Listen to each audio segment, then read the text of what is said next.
1 Petrus 2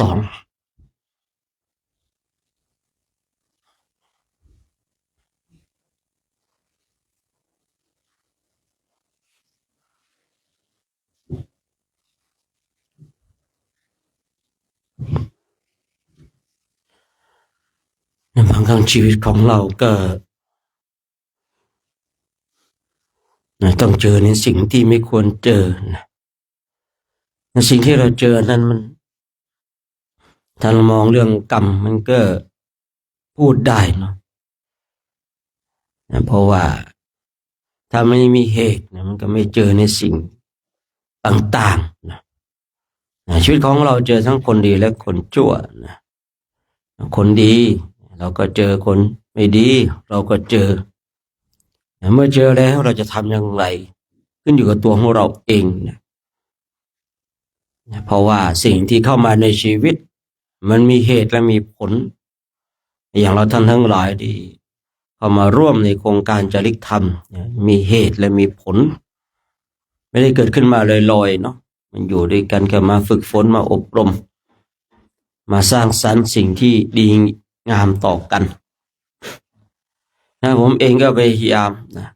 ามที่จะพูดคุยในสิ่งที่ดีมีสาระนะไม่มีสาระก็มีบ้างเหมือนกันนะแล้วก็ประสบการณ์แห่งชีวิตในการภาวนานะเพราะว่าบางทีก็เรารู้เองนะว่าการภาวนาเป็นเช่นไรในสภาวะของเราอันไหนที่มีประโยชน์ก็นำมาบอกกล่าวอันไหนที่มีประโยชน์สำหรับตัวเองแต่ไม่มีประโยชน์สำหรับบุคคลอื่นนี่ก็หยุดนะในการพูดคุยฉะนั้นเราท่านทั้งหลายนี่มีโอกาสมาอยู่ด้วยกันมาสร้างมิตรไมตรีนะมาสร้างคุณงามความดีมาสร้างกรรมดีต่อกันถ้าเราสร้างกรรมดีต่อกันในอนาคตถ้ายังเวียนว่ายตายเกิดอยู่นะเราก็มาพบมาเจอกันในรูปแบบของกรรมดีแต่ถ้าเราสร้างกรรมที่ไม่ดีต่อกันถ้าเรายังเวียนว่ายตายเกิดอยู่ในวัฏสงสารนี้เนี่ยเราก็มาเจอนะแล้วก็เป็นกรรมที่ไม่ดีต่อกันกรรมดีหรือกรรมชั่วนั้นก็ขึ้นอยู่กับตัวของเราเองแต่เราทั้งหลายมาประชุมพร้อมกันเช่นนี้เนี่ยมาเดินจาริกธุดงค์เนี่ยมานั่งภาวนามาสวดมนต์ไหว้พระมาอยู่กันแบบพี่แบบน้องอยู่ด้วยความผาสุกอยู่ด้วยความสงบความร่มเย็นเนี่ยเรากำลังมาสร้างกรรมดีต่อกันฉะนั้นเราไม่ต้องกลัวว่าอนาคตมันจะไม่ดีนะเมื่อในปัจจุบันนี้เราได้ทำสิ่งที่ดีๆในอนาคตเราก็ไม่ต้องเป็นห่วงนะถ้าเราหมดกิเลสแล้วเนี่ยก็จบกันไม่ต้องมาแล้วเวียนว่ายตายเกิดไม่ต้องมาเจอผู้คนละนะ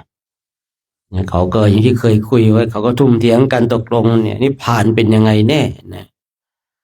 บางสิ่งบางอย่างเราต้องรอให้ถึงก่อนเนาะจึงจะรู้เนาะนิพพานที่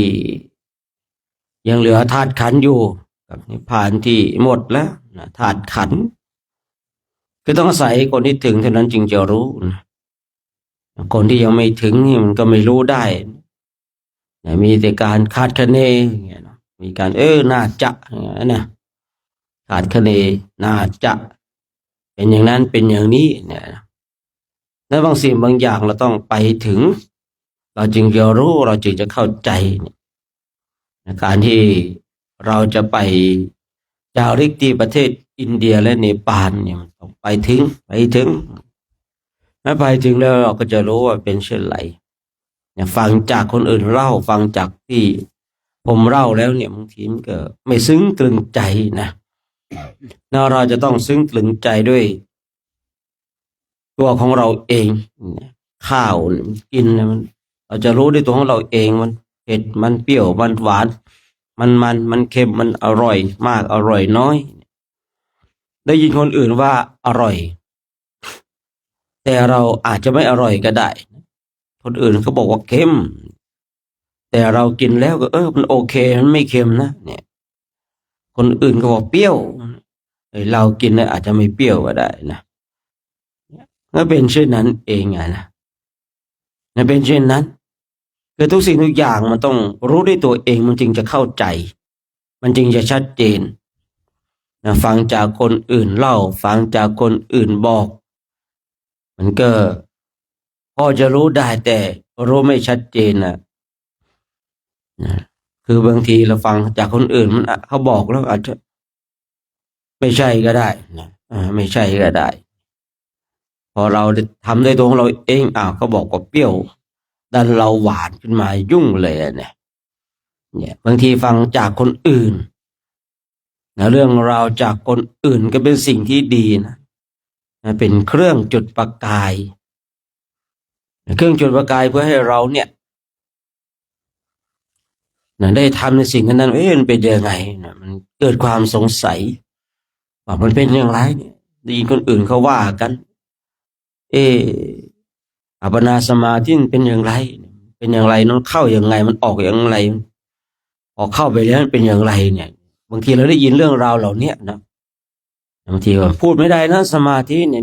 ปวดอุตริว่ากันพูดไม่ได้แล้วถ้าเขาจะเขียนกันมาทำไมเนาะบางคนก็พอคุยเรื่องสมาธิก็จะอวดอุตริกันอย่างเดียวเลยนะจะปรับอบัติปาราชิกกันอย่างเดียวเลยอวดอุตริกันอย่างเดียวเลยที่ถ้าเราศึกษาให้ดีมันไม่ใช่คุยปุ๊บเป็นปั๊บเลยนะคุยปุ๊บปรับปั๊บเนี่ยบางทีต้องศึกษาเนี่ยบางทีนะคือเราคุยเรื่องพวกเนี้ยคือเราเคยเห็นเราเคยได้ยินว่าห้ามพระแสดงฤทธิ์เนี่ยผมก็เห็นในสมัยครั้งพุทธกาลแสดงกันมากมายนะเช่นพระอัครสาวกเบื้องซ้ายเบื้องขวาพิจารณาโดยแยบคายแล้วว่าเป็นธรรมเนียมของสาวกเบื้องซ้ายเบื้องขวานี่จะนิพพานก่อนพุทธเจ้าหรือพุทธเจ้าปรินิพพานก่อนตรวจดูแล้วก็เป็นธรรมเนียมของสาวกเบื้องซ้ายเบื้องขวาจะต้องนิพพานก่อนไปเลยตรวจดูอายุไขของตนเองแล้วจะตายแล้วพูดง่ายๆตามภาษาของเราหรือว่าจะนิพพานแล้วได้กราบลาพุทธเจ้าพระเจ้าเราจะไม่เห็นสาวกเชิญเธอแล้วนะก่อนเธอจะนิพพานนี่เธอแสดงธรรมแสดงฤทธิ์หน่อยทั้งภาษาพวกซ้ายขวาก็แสดงฤทธิ์เนี่ยเขาว่าห้ามแสดงฤทธิ์แล้วทำไมยังแสดงได้นะเนี่ยผมก็เห็นหลายๆนะครับเยอะมากเลยนะเยอะมากเลยเนี่ยการแสดงฤทธิ์เนี่ยคือแสดงเพื่ออะไรเพื่อลาภสักการะหรือเพื่อยังศาสนาให้ดำเนินต่อไปเนี่ยคือฤทธิ์ทั้งหลายเนี่ยที่เกิดจากการปฏิบัติเนี่ยนะคือผมเชื่อว่านะถ้ามีคนใดคนหนึ่งเนี่ยยุคของเราเนี่ยเหาะได้เนี่ยพระเนาะเหาะให้เห็นเลยเนี่ยผมคิดว่าศาสนาเนี่ยคงจะมีคนสนใจเยอะถึงแม้ว่าจะเข้ามาในรูปแบบของเรื่องของอิทธิฤทธิ์ก็ตามแต่เราก็อย่าลืมว่าตัวของเราเข้ามาในศาสนานี้ก็ไม่ได้เข้ามาในศาสนาด้วยความศรัทธาในเบื้องต้นเมื่อเราเข้ามาแล้วเราได้ปฏิบัติเราจึงศรัทธานะครับเดี๋ยวส่งตัวแทนไปตัวรับนำปณะมาถวายครูบาอาจารย์นะนำปณะมาถวายครูบาอาจารย์กันนะคือเราต้องมาดูว่าตัวของเราเองเนี่ยไม่ได้เริ่มต้นด้วยศรัทธาเลยนะหลายๆรูปนะครับผมหลายๆท่านนะคือมีเปอร์เซ็นต์น้อยมากเลยที่เข้ามาในศาสนานี้ด้วยความศรัทธาเนี่ยคือเนี่ยบางคนว่าไอ้คนเราเริ่มต้นด้วยศรัทธาแห่งฤทธิ์เนี่ยเดี๋ยวก็จะมีผลประโยชน์มีนู่นนี่มีนั่นทั้งหลายแล้วเราก็ต้องเข้าใจว่าแม้แต่ตัวของเราเองก็ไม่ได้เข้ามาในศาสนานี้ด้วยแรงศรัทธาบางทีก็บวชเพื่อแก้บนบ้างบวชเพื่อลองงานบ้างบนไว้เรียนจบบ้างไม่รู้จะไปทางไหนบ้างหมดอะไรในชีวิตบ้างอันนี้แต่ แต่พอเราเข้ามาได้เดินจงกรมได้นั่งสมาธิน้ำโอวัลตินนิมนต์องค์ละแก้วละแก้วนะจะได้มีแรงเนาะมีแรงขับเคลื่อนทำวัด หรือว่าจะได้นั่งหลับเพลินๆหน่อยนะคือท้องอิ่มเนี่ยทำให้มีแรงกับทำให้หมดแรงนะหมดแรงก็คือนั่งหลับง่ายนะอิ่มง่ายอุ่นแต่บางท่านก็ดื่มแล้วก็มีแรงทำวัดสวดมนต์นะคราวนี้ย้อนกลับมาในเรื่องของเรานี่ว่า ในเรื่องของเราที่ว่าการแสดงฤทธิ์เนี่ยถ้าจะมีสักคนหนึ่งไม่แสดงฤทธิ์ได้เหาะได้อย่างนี้นะผมเชื่อเลยคนจะเข้ามาในศาสนาอีกเยอะเลยนะครับทีนี้เมื่อเขาเข้ามาแล้วเนี่ยเราจะนำเขาไปในทิศทางใดนี่คือสาระสำคัญแต่ณเวลาเนี้ยเราเหมือนกับไม่มีแรงจูงใจให้เขาเข้ามาในศาสนาบางครั้งก็เหมือนหมดแรงจูงใจในการเข้ามาในศาสนานี้เลยก็ว่าได้แต่ถ้ามีท่านหนึ่งท่านใดเนี่ยเหาะให้เห็นเลยอย่างเงี้ยนะเหาะให้เห็นเลยโอ้เราลองคิดดูนะว่าคนจะเข้ามานับถือพุทธศาสนามากขนาดไหนนี่ขนาดเขาเล่นกลกันฟันไม่เข้าอย่างเงี้ยนะฟันไม่เข้ารับตะกรุดไปฟันไม่เข้านะอุ้ยสมัยก่อนเนี่ยผมพวกแสวงหาเนาะความรู้แสวงหาพวกนี้ผมก็อยากรู้นะไม่จะไปเรียนวิชาสักหน่อยนะฟันไม่เข้าเนี่ยเป็นยังไงนะไม่ใช่ฟันเหยินนะมันไม่เข้าเนี่ยไปวันนี้ไปแล้วครับโอ้ยเรารู้วิธีฟันมีกลเรียกว่ากลโกงในการฟันฟันยังไงไม่ให้เข้านะครับมีวิธีการผมเองก็ฟันเป็นนะฟันไม่ให้เลือดออกเนี่ยนะฟันไม่ให้เข้าเนี่ยนะขนาดนี้ไม่ใช่แบบฤทธิ์นี่คนทั้งหลายยังแบบยังเข้ามาในศาสนาถึงแม้ว่าจะเข้ามาในรูปแบบของเครื่องรางของขลังก็ตามแต่ผมบอกว่าคือใครจะเข้ามาหาเราในรูปแบบใดก็ตามเนี่ย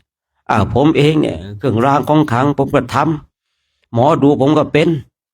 นะครับนั่งสมาธิผมก็ได้นอนผมก็ได้แต่ทุกอย่างนะได้ทุกอย่างนะเครื่องรางของขลังผมก็ทำเป็นผมมีวิธีการผมรู้วิธีในการปลุกเสกยังไงให้ขลังนะครับนั่งสมาธิก็ได้เหมือนกันแล้วขึ้นอยู่กับตัวของเราเมื่อเขาเข้ามาหาเราแล้วเนี่ยนะครับว่าเราจะพาเขาไปอย่างไรว่าแสดงฤทธิ์ไม่ได้เห็นไปในสมัยครั้งพุทธกาลเนี่ยพระสาวกเบื้องซ้ายเบื้องขวาก่อนจะนิพพานก็แสดงฤทธิ์พระอานนท์นิพพานก็จะแสดงฤทธิ์เลยเหาะไปอธิษฐานนะใช้เตโชธาตุเนี่ยเผาร่างของตนเองแล้วอธิษฐานจิตให้พระธาตุเนี่ยแบ่งเป็นสองส่วนเพื่อให้ญาติของตนเองจะได้ไม่ต้องมาทะเลาะกันฉะนั้นการแสดงฤทธิ์เนี่ยท่านทั้งหลายการแสดงฤทธิ์เนี่ยมีการช่วยศาสนาแต่ข้อสำคัญคือไม่มีฤทธิ์จะแสดงสิ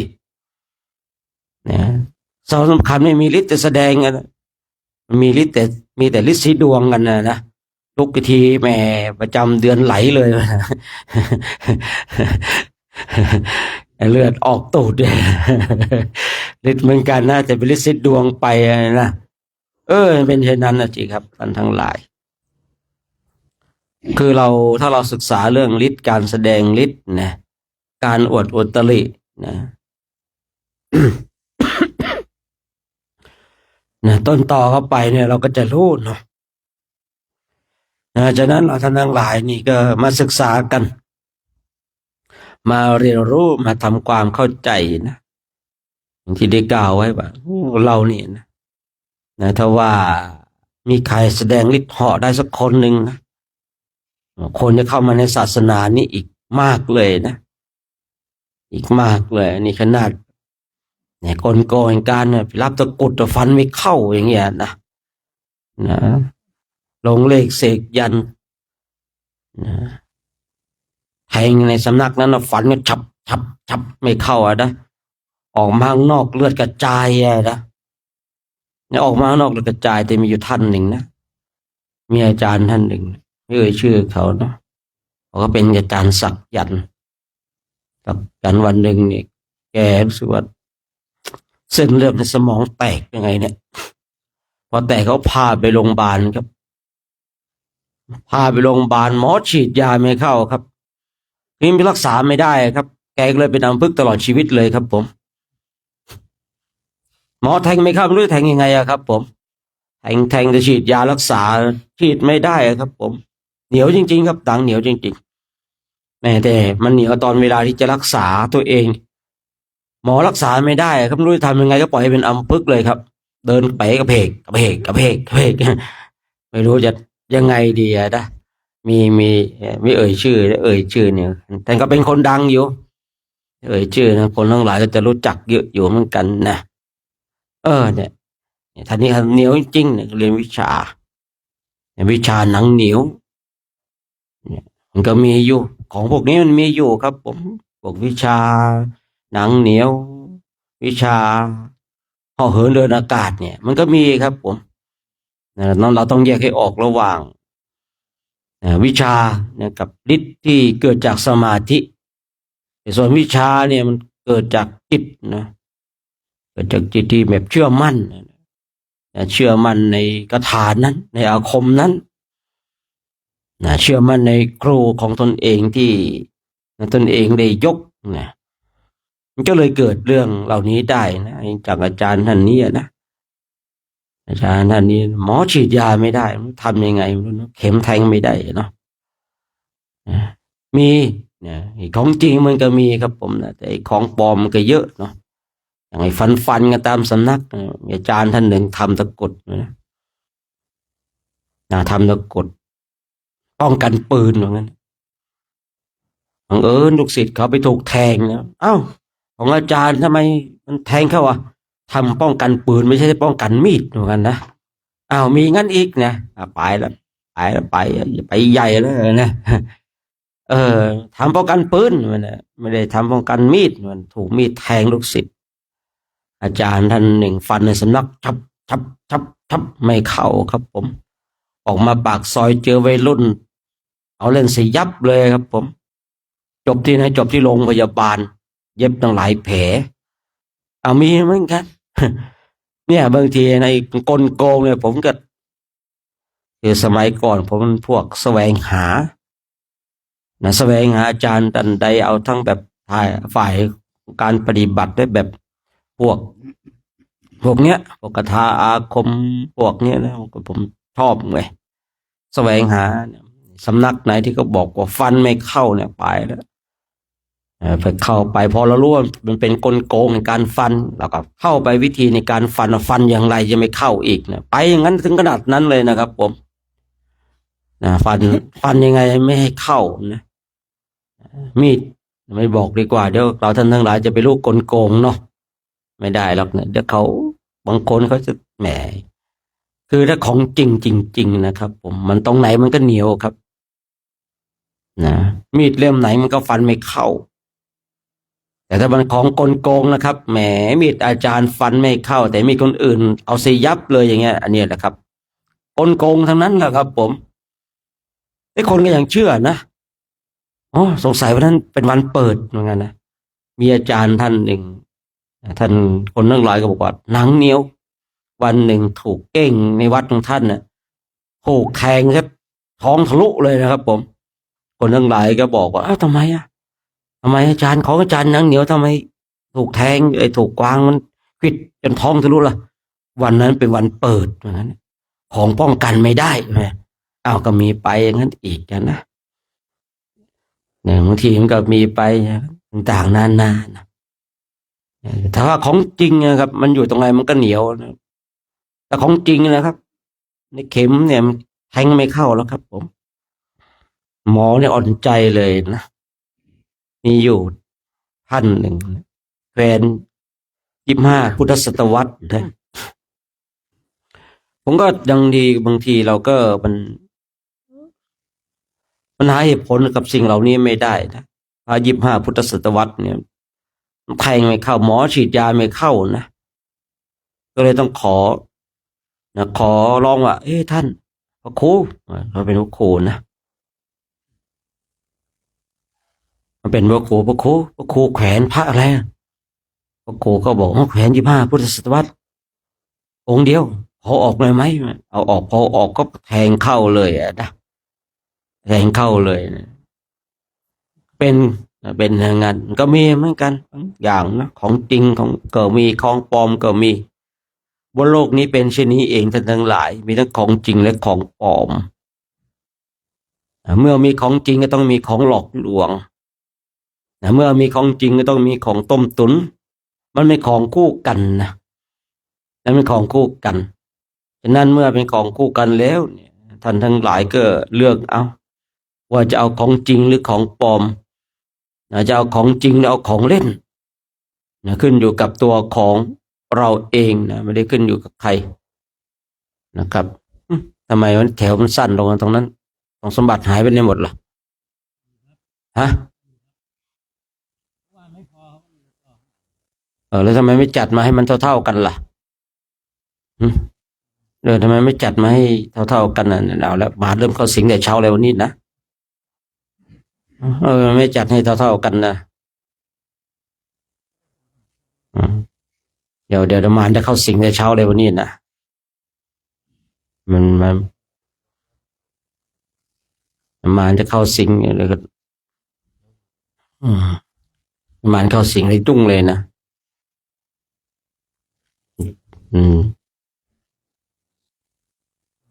แต่ก็จะอย่าชะล่าใจนะว่าโอ้ยเราคิวของอะไรอนัตตลกนสูตรนะมันคือมันแล้วแต่มารเข้าสิงผมบางวันผมวันนี้สวดมหาสมัยนะเนี่ยถ้าเกิดมารเข้าสิงผมเผลอให้ผมพูดคำนี้ขึ้นมาก็ต้องสวดอันนี้อีกเนาะหรือเราก็จะใช้คิวใช้อะไรนะตามว่ากันตามคิวไปนะแต่ถ้าเกิดมารมันเข้าสิงขึ้นมาเนี่ยโอ้ยให้ผมพูดวันนี้สวดมหาสมัยนะผมอยากฟังมหาสมัยอย่างเงี้ยนะเปล่งวาจาไปแล้วพอเปล่งไปปุ๊บอ้าวมันเป็นคิวของอนัตนี่แม้แต่ก็พูดไปแล้วก็กลัวเสียงเสียเชิงอะสิน้ำลายถมออกไปแล้วจะไปหากลืนออกได้ยังไงเอาคืนเข้าได้ยังไงเนาะเป็นอย่างนั้นนะอืมเมื่อวานมันเต็มวันนี้ทำไมหายทำไมวันที่มันเต็มไปถึงนู้นเลยนะหนาวเข้ามากันเอาว่ากันไปนะเมื่อวานผมเห็นนั่งกันนะนั่งเต็มจนท้อยนู่นนะวันนี้หดมาทางนี้นะเพราะว่าถึงของพระเจ้าหน้าที่ต้องหายไปแถวนึงแต่ก็หดมากเลยนะถึงโน้นนะว่ากันไปเนาะบางอย่างก็ว่าไปกันไปเนาะก็ได้พูดได้คุยนะว่าเราเนี่ยมาสร้างกรรมดีต่อกันนะเมื่อสร้างสรรค์สิ่งที่ดีต่อกันเมื่อเรายังไม่สิ้นกิเลส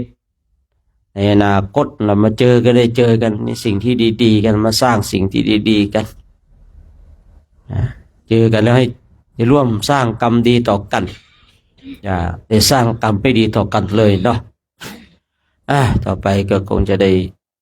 เวลาในการทำวัดสวดมนต์กันแหละเนาะน่าจะครบกันทุกกลุ่มเนาะ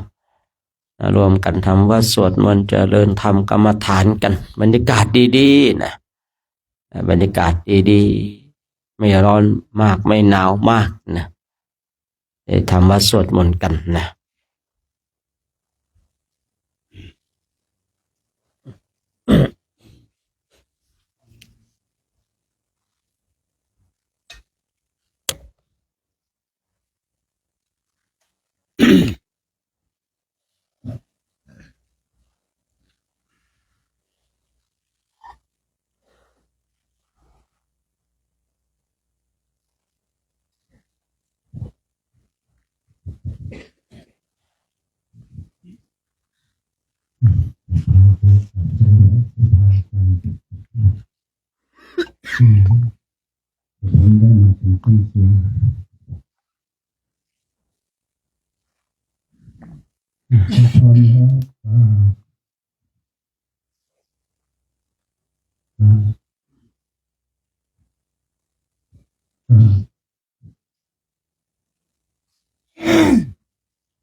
รอที่ติดที่ผมเลยเนาะอยู่ในลาเตียนนะสัมพุทโธสวาคาโตเยนะภะคะวะตาธัมโมสุปฏิปันโนยัสสะภะคะวะโตสาวกสังโฆธัมมายังภะคะวันตังสัทธัมมังสัสสังฆังอิเมหิสการะหิยะทาระหังอาโรปิเต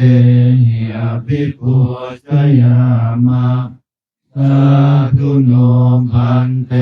ภะคะวาสุจิระภรินิพพุโตปิปัจฉิมาสนตานุกัมปมานาสาอิเม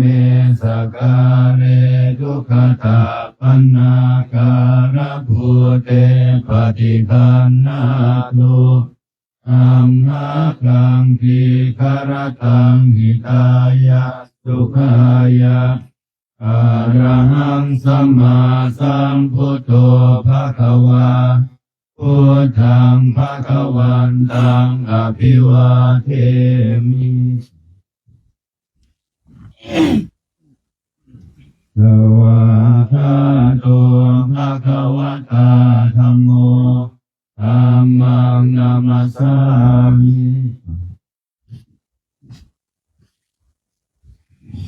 สุปฏิปันโนภะคะวะโตสาวกสังโฆสังฆังนามามิ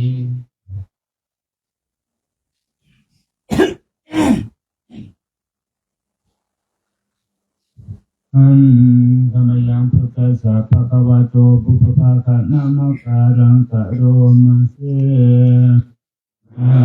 โมตัสสะภะคะวะโตอะระหะโตสัมมาสัมพุทธัสสะนะโมตัสสะภะคะวะโตอะระหะโตสัมมาสัมพุทธัสสะนะโมตัสสะภะคะวะโตอะระหะโตสัมมาสัมพุทธัสสะธรรมยังพุทธาภิกขุอิงกโรมะเสโยโสตัทธาคาโตอะระหังสัมมาสัมพุทโธวิชาจารณะสัมปันโนสุขโตโลกวิทูอนุตตโรปุริสธรรมสารติสัทธาเทวมนุษย์สานังพุทโธภคะวาโยอิมังโลกังสเทวกังสมาระกังสพรหมกังสัสมณพรหมลิงปัจจังสเทวมนุษย์สังสยังอภิญญาสัจจิกตวาปเวเทสิโยธรรมังเทเสสิอาทิกัลยานังมัสเจกัลยานังปริโยสานกัลยานังสัทธังสัพยัญชนะเอวระปริปุณังปริสุทธังธรรมจริยังปกาเสสิธัมมังภะคะวันตังอภิปูชยามิธัมมังภะคะวันตังศิรสานามามิ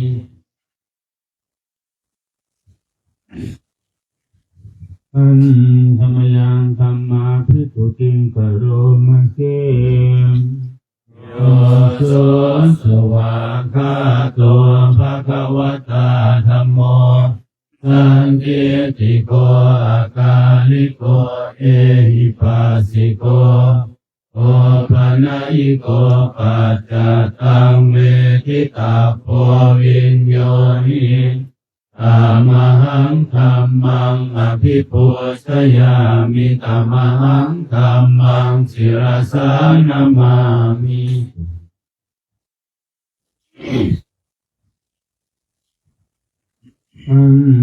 ธรรมยังสังฆาภิกขุติงกโรมะเสโยโสสุปฏิปันโนภ วะโตสาวกสังโฆอุชุปฏิปันโนภะคะวะโตสาวกสังโฆญาญาปฏิปันโนภะคะวะโตสาวกสังโฆสามีจิปฏิปันโนภะคะวะโตสาวกสังโฆญาติดังจัตตาริปุริสายุคานิอัตถปุริสปุคละเอสะภะคะวะโตสาวกสังโฆอาหุนายโยปาหุนายโยทักขินายโยอัญชลิกรณิโยอนุตตรังปุญญเขตังโลกัสสะอะมหังสังฆังอภิปูชยามิตมหังสังฆังศิรสานามามิ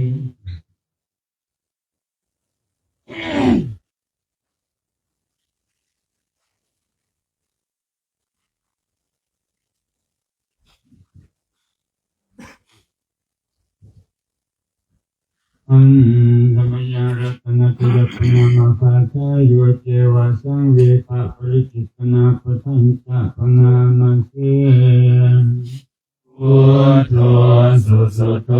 กรุณามหันนโวโยจันตสุตะภรยานโรจโนโลกัสสะปะปุปะกิเลสคาตโกวันดามิพุทธังอะหะมาทะเรนตังธัมโมปะฏิโกวิยตาสสะตุโนโยมะตปากามะตะเพทะพินนโกโลกุตตโรโยจัตถาคติปโนวันทามิธัมมังอะหะมาทะเรนตังสังโฆสุเขตาภยติเขตสัญญิโตโยติตสันโตสุขตานุโพธโกโลระปะหิโนอริโยสุเมธะโสวันทามิสังฆังอะหะมาทะเรนตังอิเจวะเมกันตภิปูชนายกังวัตถุตยังวันทยตาภิสังขตังปุญญังมยายังอมัสสะภุปาทวาอาโหตุเวตัสสะปะภาวสิทธิยาอิทัตถาคโตโลเกอุปันโนอะระหังสัมมาสัมพุทโธธัมโมจะเทสิโตนิยานิโกอุปสัมมิโกปรินิพพานิโกสัมโพธคามิสุขตาภเวทิโตอายันตังธัมมังสุตวาเอวังชานามะชาติปิทุกขาชราปิทุกขามรณะปิทุกขังโสกปริเทวทุกขโทมนัสสุปายาสาปิทุกขาอภิเยหิสัมปโยโคทุกโขปิเยหิวิปโยโคทุกโขยัมปิจังนรปฏิตัมปิทุกขังสังคิเตนะปัญจุปาทานขันธาทุกขาไสยทิธรรมรูปูปาทานขันโทเวทนุปาทานขันโทสัญญูปาทานขันโทสังขารูปาทานขันโทวิญญาณุปาทานขันโทเยสังปริญญายะธารมาโนโสภควาเอวังพหุรังสาวกเกวิเนติเอวังภาคาจะปนัสสะภควโตสาวกเกสุอนุสาสนิพหุราภวัตติรูปังอนิจจังเวทนาอนิจจังสัญญาอนิจจังสังขาราอนิจจังวิญญาณังอนิจจังรูปังอนัตตาเวทนาอนัตตาสัญญาอนัตตาสังขาราอนัตตาวิญญาณังอนัตตา สัพเพสังขารานิจจาสัพเพธัมมาอนัตตาทิเอมยังโหตินามหัสสติยาชรามรณเนนะโสเกหิปริเทเวหิทุกเขหิโทมนัสเสหิอุปายาเสหิทุกโขตินาทุกขปะเรตาอเปวนามิมาสเกวราสทุกขังคันทัสสะอันตกิริยาปัญญาเยธาติอิระปรินิพพุตัมปิตังภควันตังอุทิสารหันตังสัมมาสัมพุทธังสัทธาการัสมานาคาริยังปะปะทิตาตัสมิงภควะลิพรหมจริยังจรามะภิกขุนังสิกขาสะสีวะสมาปนาตังโมพรหมจริยังอิมาสเกวราสตุขังคันตัสสะอันตกิริยายะสังวัตตุหิ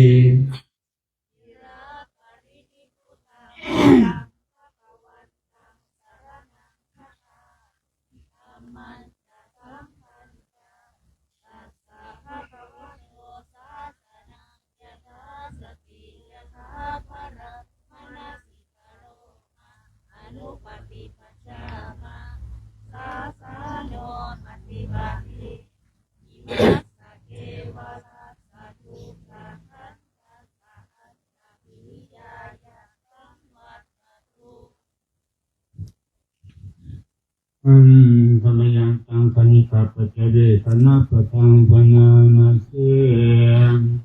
อาทิสังขายโยนิโส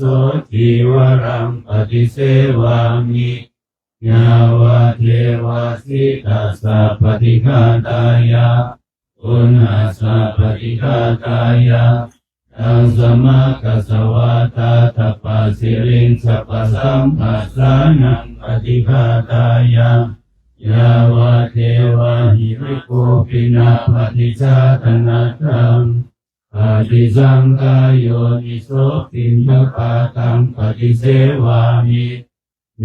วะทวายนะมัทายนะมันธนายนะวิโภสนายะยาวะเทวะอิมาสกายาสกิติยายะปนายะวิหิงสุปรติยาพระมจริยานุภายะอิติปุรานันจะเวทนังปฏิหังคามินวันจะเวทนังนาอุปาเทสามิยะจาราจะเมภวิสติอนวัสตาจะภาสุริหาโรจาทิปฏิสังขายโยนิโสเสนาสนังปฏิเสวามิยาวะเทวะสิตัสสะปฏิฆาตายะอุณหสสะปฏิฆาตายะตังสมากัสสวะตาทัปปะสิริงสัพพสัมปัสสานังปฏิฆาตายะยาวะเทวะอุตุปริสยามิโนทนังปฏิสัลลานารามันตังปฏิสังขายโยนิโสภิกานะปัจจยเพสัสสะปริคารังปฏิเสวามิยาวะเทวะอุปันนานังไวยาภาติกานังเวทนานังปฏิฆาตายะอาภยาปัสสะปรมัตถายาทิ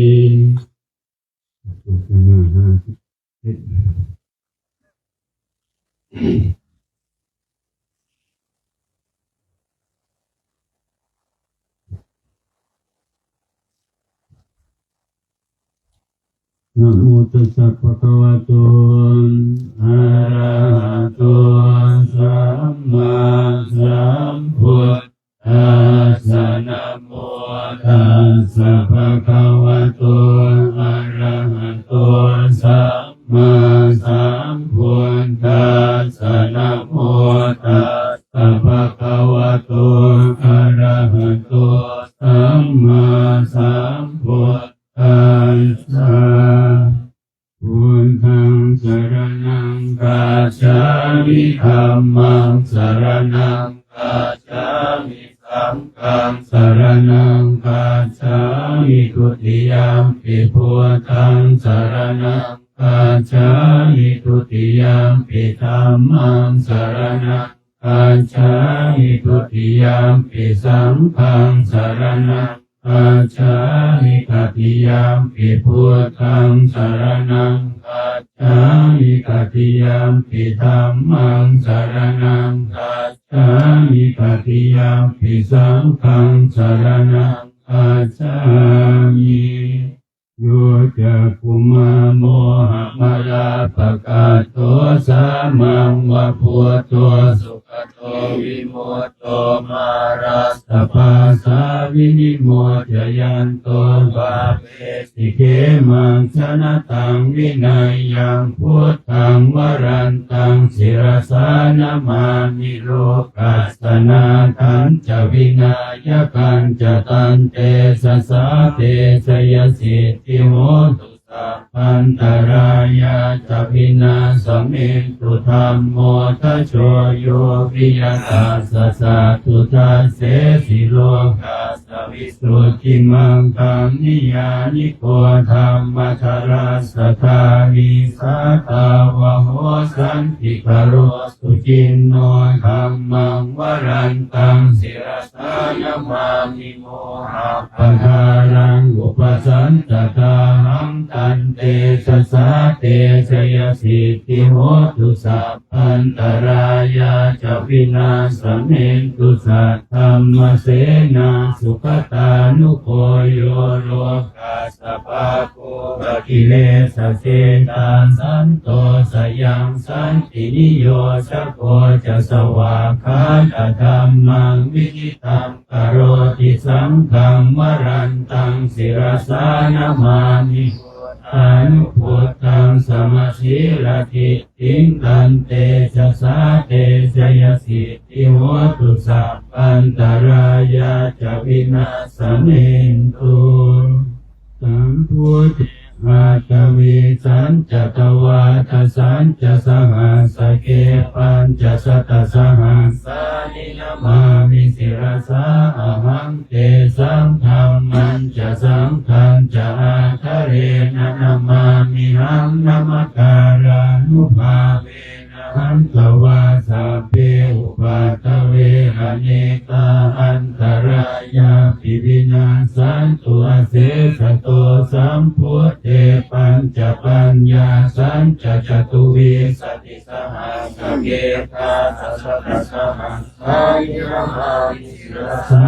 หังเตสังธรรมันจะสังฆังจะอาทะเรนะนามามิหังนามการานุภาเวอันตวาสัพเพอุปาทเวอเนกาอันตรายาภิวินาสันตุเสสโตสัมพุทเตนะวุตตรสเตอาตจัตตาริสสหัสเกวิสติสตสหัสสายินามามิศิรสา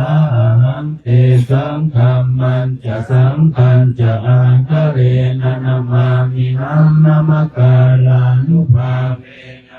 ตวาสัพเพอุปาทเวอเนกาอันตรายาภิวินาสันตุเสสะโตอะระหะโตสัมมาสัมพุทธัสสะมะเหสิโนนะโมพุทธมัสสัมมาสัสสวะคาตาเสวะเตนิธานโมมหาสังฆัสสะภิวิสุทธสีลทิทิโนนะโมโอมาตยาราชัสสรตนะตยาสสะทุกังนะโมโอมะกาติตาสตาสวัตตุตยาสพินะโมการะปะภาเวนะวิคัสสันตุปันทวานะโมการานุภาเวนะสุวัตติโหตุสัพพทานะโมการาสเตเสนะวิจิมมิโหมิเตสวามังเทวามโนสาจมังคารานิอจินตโยอาคังขมาโสทานังพรูหิมังคารโมตมังอเสวนาจะพาลายังอ ณิยานังจะเสวนาปูชาจะปูชนียานังเอตัมมังกรมุตตมังปฏิรูปเทสวาโสจะปุเพจะกตปุญญาตาอันตสัมมาปณิทิจะเอตัมมังกรมุตตมังพาหุสัจจันจะสิปัญจวินโยจะสุสิกิโตสุภาสิตาจยาวาจาตัมมังกรมุตตมังมาตาปิตุปัฏฐานังปุตตาราสสัมภโวอนาคุราชกัมมันตาเอตัมมังกรมุตตมังทานันจะธรรมจริยาจยาตกานันจะสังฆโวอนวัสสานิกัมมานิเยตัมมังกรมุตตมังหารติวิรติปาปามาสปานาจะสัญญโมอัปปมาโตจะธรรมเมสุเอตัมมังกรมุตตมังคารโวจะนิวาโตจะสันโตทิจะกตัญญุตากาเลนะธัมมัสสวนังเอตัมมังกรมุตตมังขันติจะโสวจัสสตาสมนานันจะตาสนังกาเลนะธัมมัสสะกัสสะเอตัมมังกรมุตตมังตโพจะพรหมจริยังจะอริยสัจจานันทาสนังนิพพานาสาสิกิริยาจะเอตัมมังกรมุตตมังพุทธาสโลกธรรมเมหิจิตตังยาสนกัมปฏิอโศกังวิรสังเขมังเอตัมมังกรมุตตมังเอตาทิสานิกาตวานาสัพพัตตมาปราชิตาสัพพัตโสติงคัสสันติตันเตสัมมังกรมุตตมันเองยังกินจิวิตังหิตวาหุรังวาสะเกสุวายังรัตนังปณิตังนโนสมังคากิตตาภะเกนะหิตัมปิพุทเทรัตนังปณิตังเอเตนะสัจเจนะสุวัจจิโมตุขยังนิราคังอมตังปณิตังยตัสสะคาสัพพยมุนีสมาหิโตนะเตนะธัมเมนะสมาธิกินจิตัมปิธัมเมรัตนังปณิตังเยเตนะสัจเจนะสุวัจจิโหตุยัมพุทธเสโตปริวันนะยิสุจิงสมาธิมานันตริกัญญมาหุสมาธินาเตนะสมุนวิสติตัมปิธัมเมรัตนังปณิตังเยเตนะสัจเจนะสุวัจจิโหตุเยปุคละอัตตสตังปัสสัทธาจัตตาริเอตานิยุคานิโหติเตภาคินายาสุขตาสสาวกาเอเตสุขินานิมหาภลานิธัมปิสังเกรัตนังปณิตังเอเตนะสัจเจนะสุวัจจิโหตุเยสุปยุตตามนัสสานาเมนะนิคามิโนโคธรรมสาสนังมิเตปาติปาตังธรรมตังวิกายหรัตถามุทานิพุติงพุทธมานาอิตัมปิสังเกรัตนังปณิตังเยเตนะสัจเจนะสุวัจจิโหตุสีนังปุรานังนวังนาทิสัมภวังวิรัตจิตายติเกภวะสมิงเตกิลภิสาอภิรุณิสันตานิปันติจิรายตายัมปฏิโพหิตัมปิสังเกรัตนังปณิตังเยเตนะสัจเจนะสุวัจจิโหตุญาณิตพุทธานิสมาคตานิภูมานิวายานิวะอันตริเกตถาคตังเทวมนุสสภูสิตังพุทธังนามาสามสุวัจจิโหตุญาณิตพุทธานิสมาคตานิภูมานิวายานิวะอันตริเกตถาคตังเทวมนุสสภูสิตังธัมมังนามาสามสุวัจจิโหตุญาณิตพุทธานิสมาคตานิภู มานิวายานิวะอันตริเกตถาคตังเทวมนุสภูชิตังสังฆังนามัสสามสุวัคคิโหตุ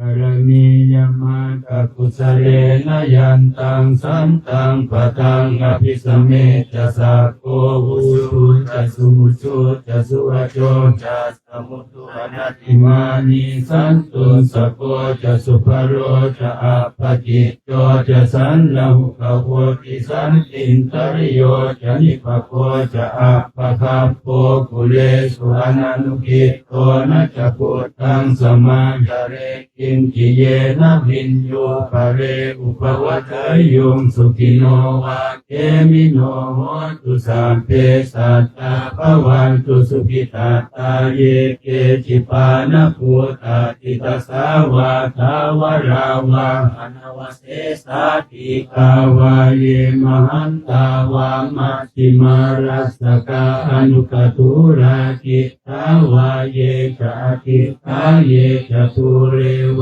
สันติอวิทุเรภูตาวาสัมภเวสีวาสัพเพสัตตาภวันตุสุขิตาตานะปโรปรังนิคุเพทนาธิมันเจตกาตตินังกินจิพยาโรสนาปฏิกสัญญานัญญมัญญาสตุสมิสยมาตายทานิยังพุทธังอายุสาเอกพุทธมนุราเคเอวัมปิสัมภโพเตสุมาณสัมภาวะเยอปริมาณังเมตัญจะสัพพโลกัสสมิงมาณสัมภาวะเยอปริมาณังพุทธังหะโตจะติริยัญจะสัมภาคังอเวรังอสปปัตตังกิตัญจรังนิสินโนวาสยานโนวายาวัตตาสวิกตมิโตเอตังสติงอธิเตยพรหมเม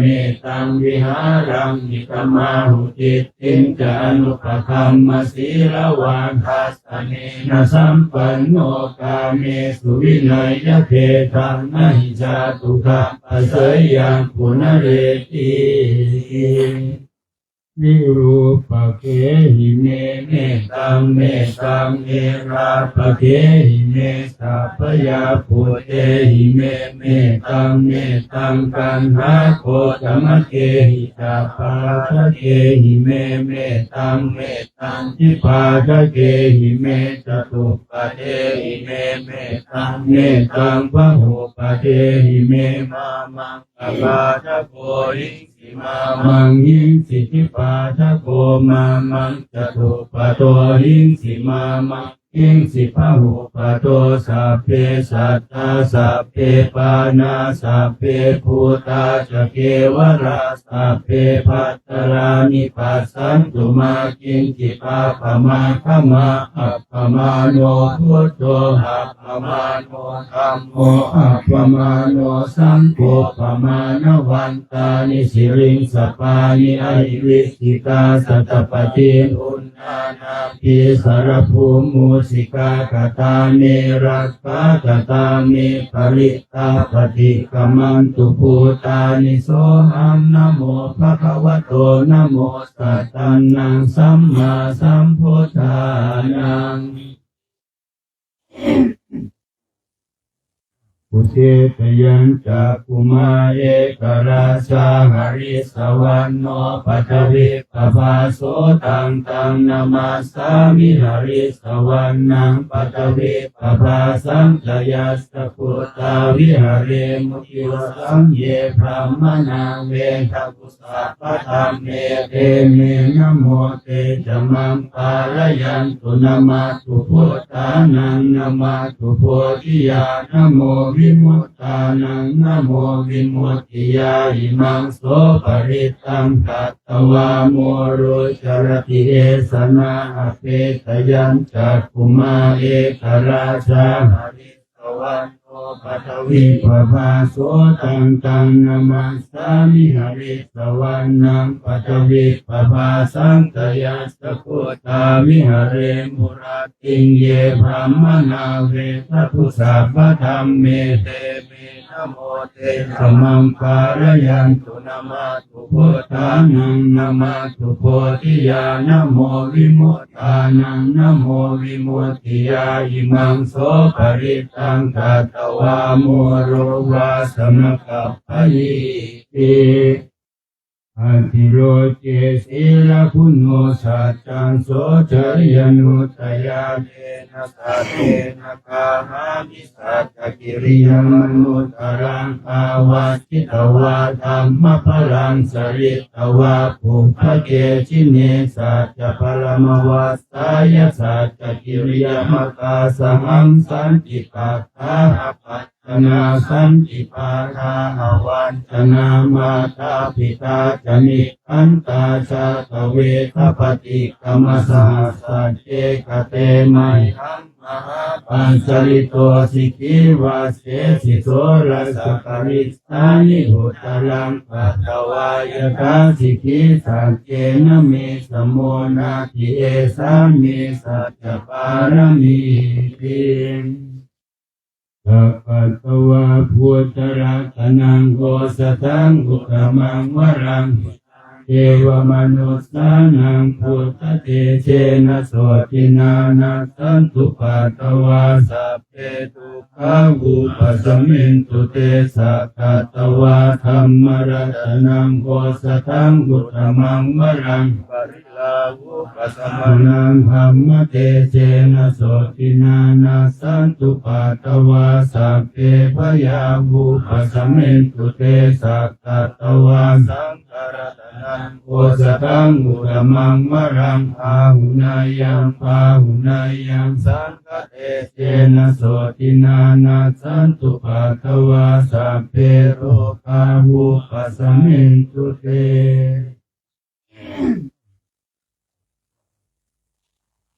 วิปัสสินามาทิจักขุมันตาสสิริมโตสิกิสปินามาทุสัพพภูตานุกัมปิโนเวสภูสนามาทุนาหาตกาสัตตปัสสิโนนามาทุกขุสันตัสมาราเสนาปมาคิโนโกนาคมนาสนามาทุพรามนาสหุสิมโตกาสปัสสนามาทุวิปมุตตาสัพพติอังคีรสาสนามาทุสักยปุตตาสสิริมโตโยอิมังธัมมมเตเสสิสัพพทุกขาปนุทนังเยจาปินิพุทธาโลเกยถาภูตังวิปัสสิสุงเตชนะอภิสุนามหันตาวิตัสสารทาหิตังเทวมนุสสานังยังนามัสสันติโกตมังวิชาจารณสัมปันนังมหันตังวิสัสสารทังวิชาจารณสัมปันนังพุทธังวันธามะโคตมันเตนะโมเมสัพพพุทธานังอุปันนานังมเหสินังตัณหังกโรมหาวิโรเมตังกโรมหายโสสรนังกโรโลอิโตทิปังกโรสุตินทโรควรทันโยชนะปาโมกโกมังคโรปุริสาสะโพสุมโนสุมโนติโรเรวะโตรติวัตโนโสภิโตคุณสัมปันโนอโนมาตาสิกนุตตโมปทุโมโรกปัจโจโตนารโตวรสารถิปทุมุตตโรสัตตสาโรอาปฏิปุกโรสุจาโตสัพพโรอาโคปิยตาสินาราสะโพตัตตาสิการุณิโกธรรมตาสิตโมนุโตสิตัตโตอสโมโลเกติโสจวรตังวโรพุโสจวรโตพุตโตวิปัสสิจอนุปโมสิกิสัพพหิโตสัตตเวสภูสุขทานโกกกุสันโตสุข วาโหโกนาคมโนระรัญจะโหกัสสะโพสิริสัมปันโนโคตโมสัพพยพุงคโหนัตถิเมสรณังอัญญังพุทโธเมสรณังวรังเยเตนะสัจวัสเสนะโหตุเตชยมังคลังนัตถิเมสรณังอัญญังธัมโมเมสรณังวรังเยเตนะสัจวัสเสนะโหตุเตชยมังคลังนัตถิเมสรณังอัญญังธัมโมเมสรณังวรังเยเตนะสัจวัสเสนะโหตุเตชยมังคลังนัตถิเมสรณังสังโฆเมสรณังวรังเยเตนะสัจวัสเสนะโหตุเตชยมังคลังยังกินจิรตนังโลเกวิสติวิวิธังปุถุรัตนังโพธัสสมังนาทิตัสสมาโสติภวันตุเตยังกินจิรตนังโลเกวิสติวิวิธังปุถุรัตนังธัมมัสสมังนาทิตัสสมาโสติภวันตุเตยังกิรตนังโลเกวิสติวิวิธังพุทธรัตนังสังฆสมังนาทิตัสสมาโสติภวันตุเต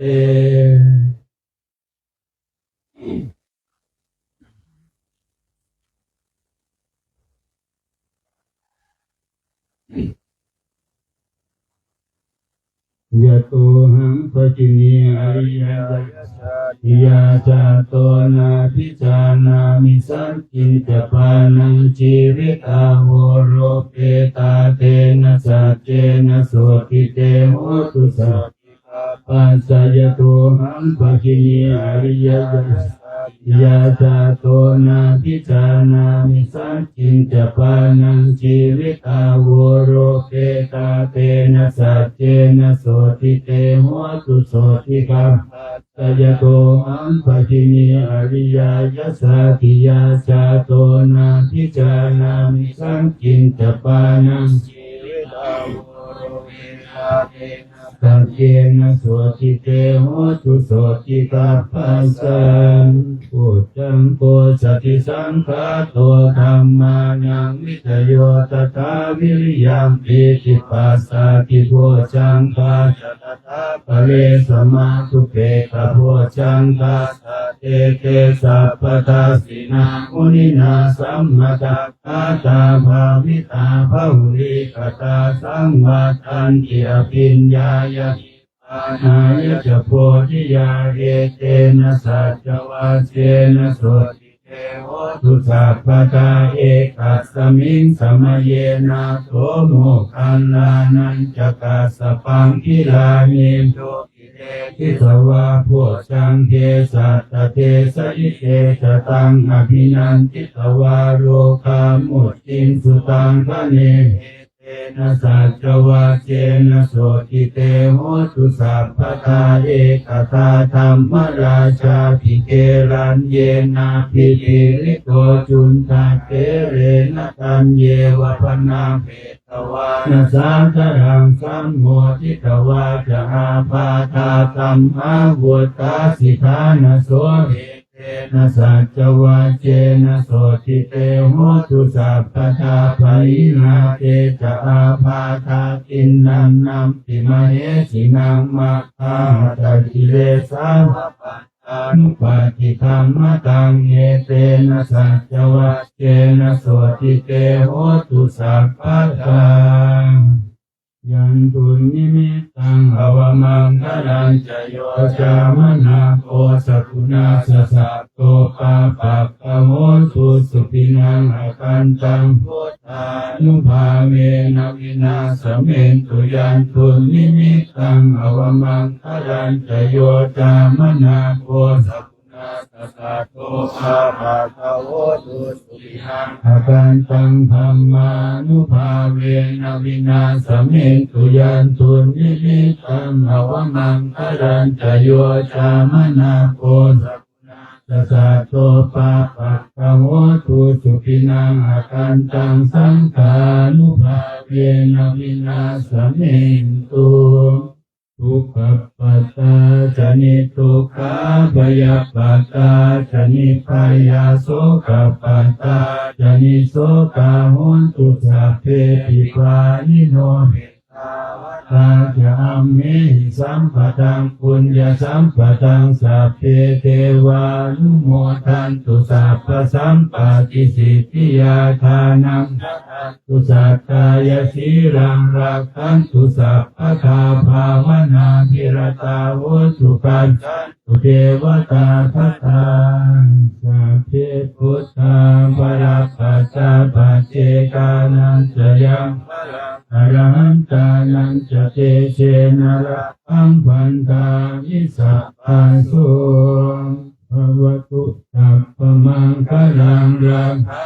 สัพพเทวตาสัพพพุทธานุภาเวนัสตาตุติภวันตุเตภวตุสัพพมังคลังรักขันตุสัพพเทวตาสัพพสัมมานุภาเวนัสตาตุติภวันตุเตภวตุสัพพมังคลังรักขันตุสัพพเทวตาสัพพสัมมานุอาเวนัสตาโสติอาวันตุเตสุจนาสังคิเตเอวเมสุตังเยกังสมยังภควาปาติยังวิหารติเชตวันเนอนาถปินติกาสอารามิตัตตระโกภควาภิกขุอามันเตสิภิกขโวติภรันเตติเตภิกขุภควโตปัจจโสสุงภควาเอตัทโวจา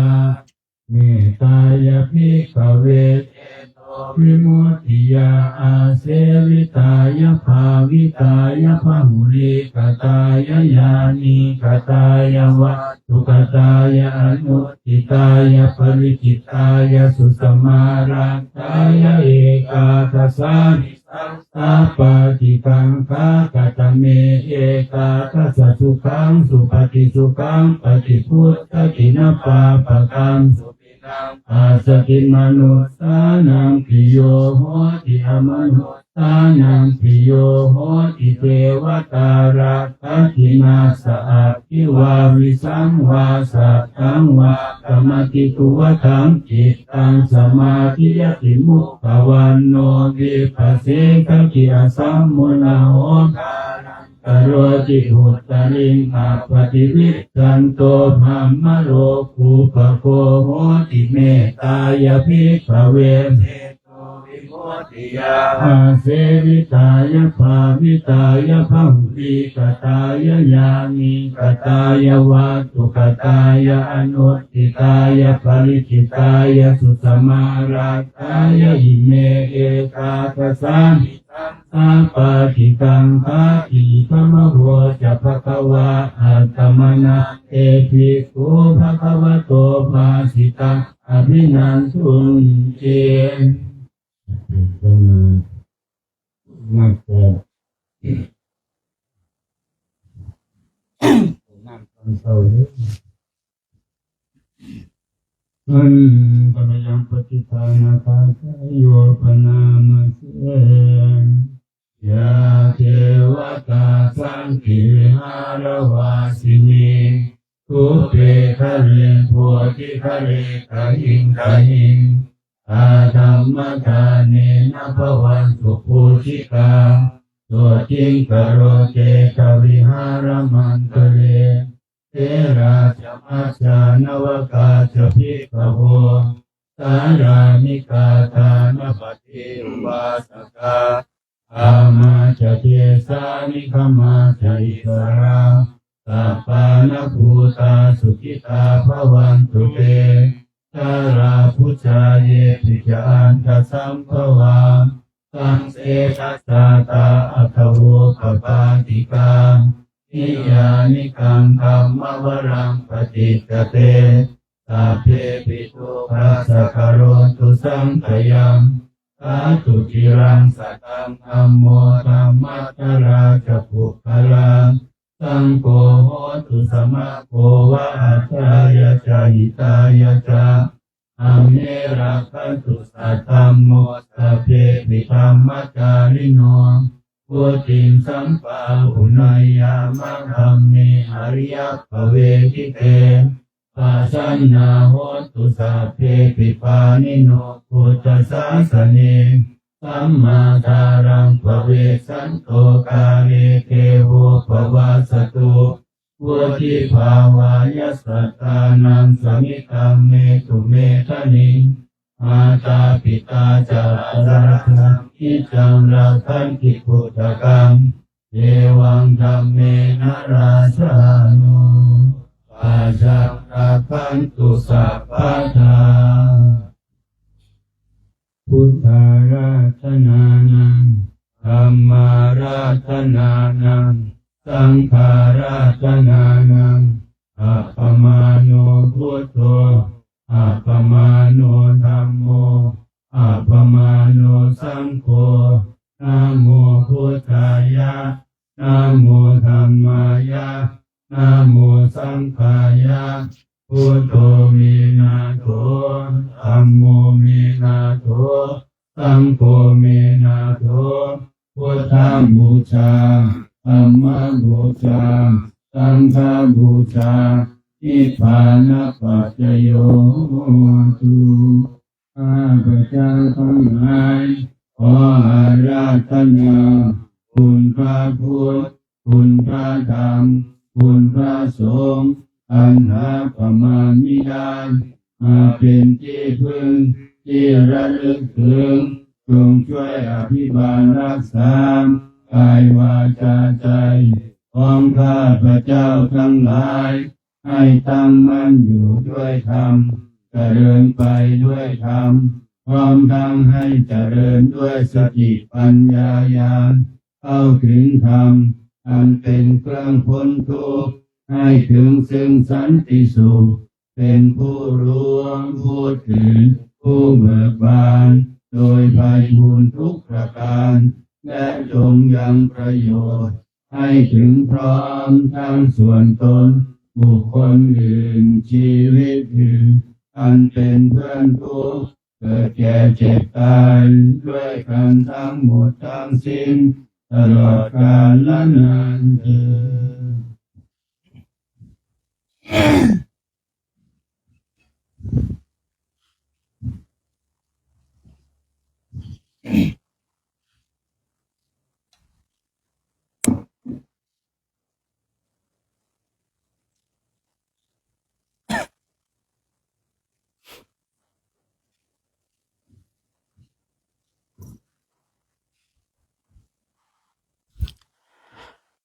นะช่วงเช้านะโอ้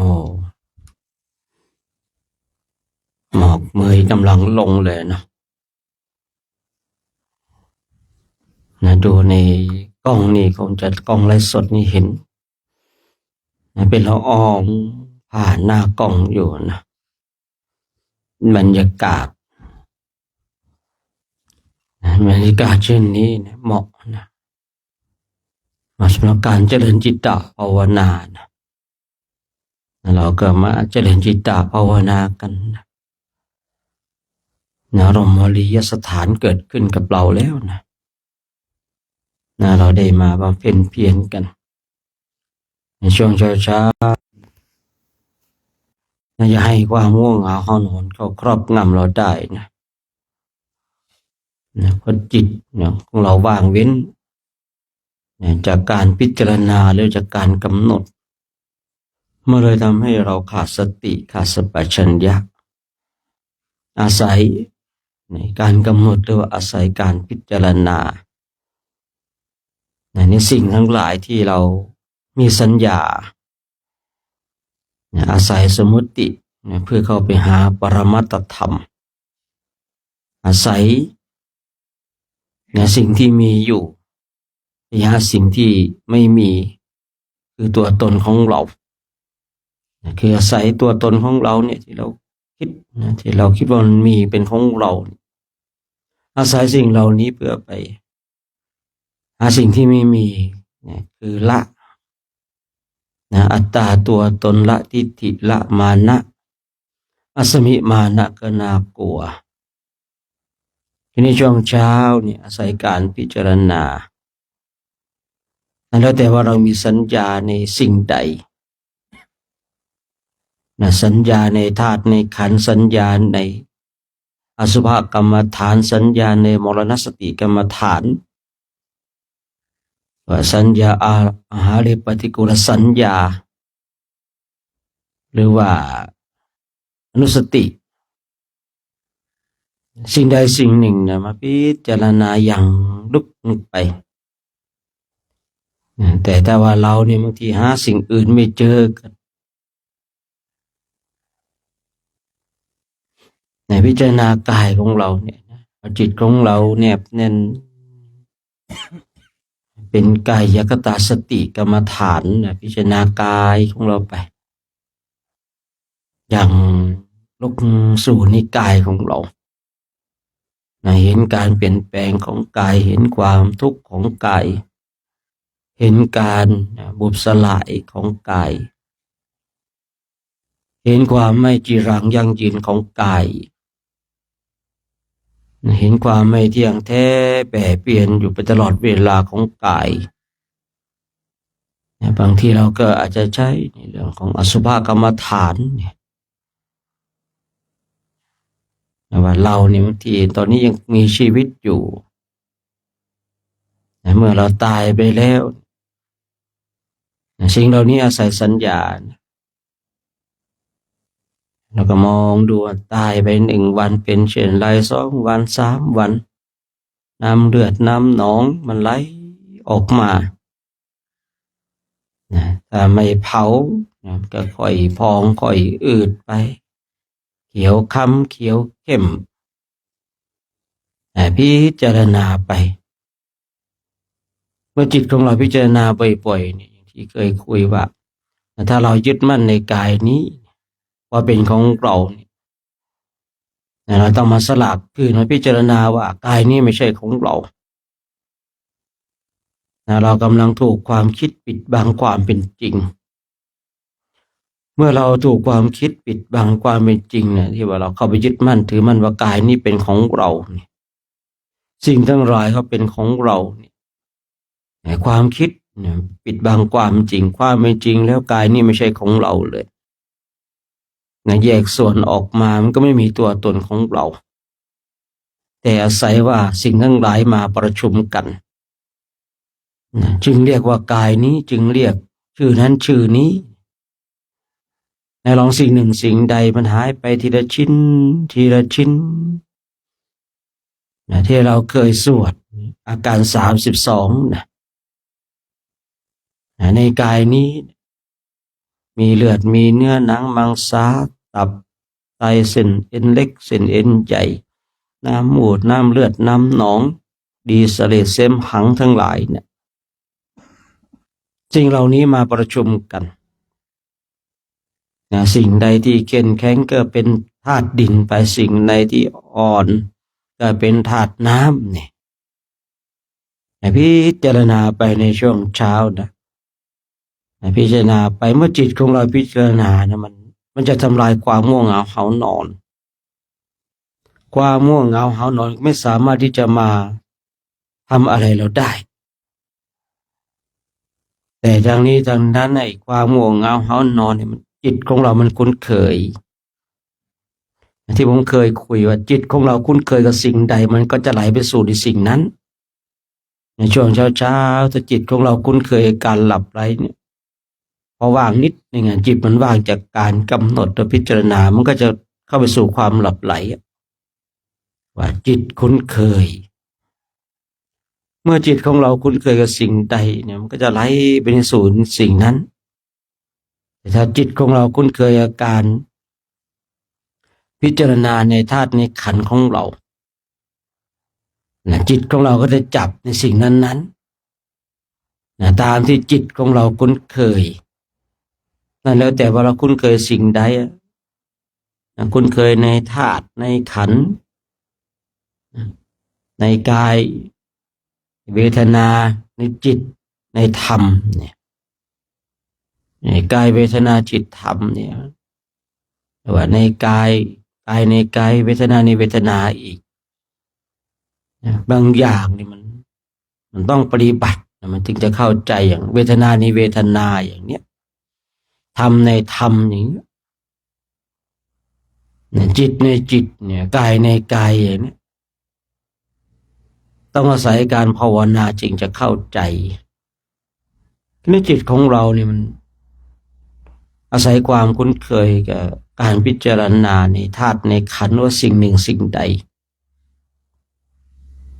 พอเรานั่งภาวนาเนี่ยจิตมันก็ได้จับในสิ่งนั้น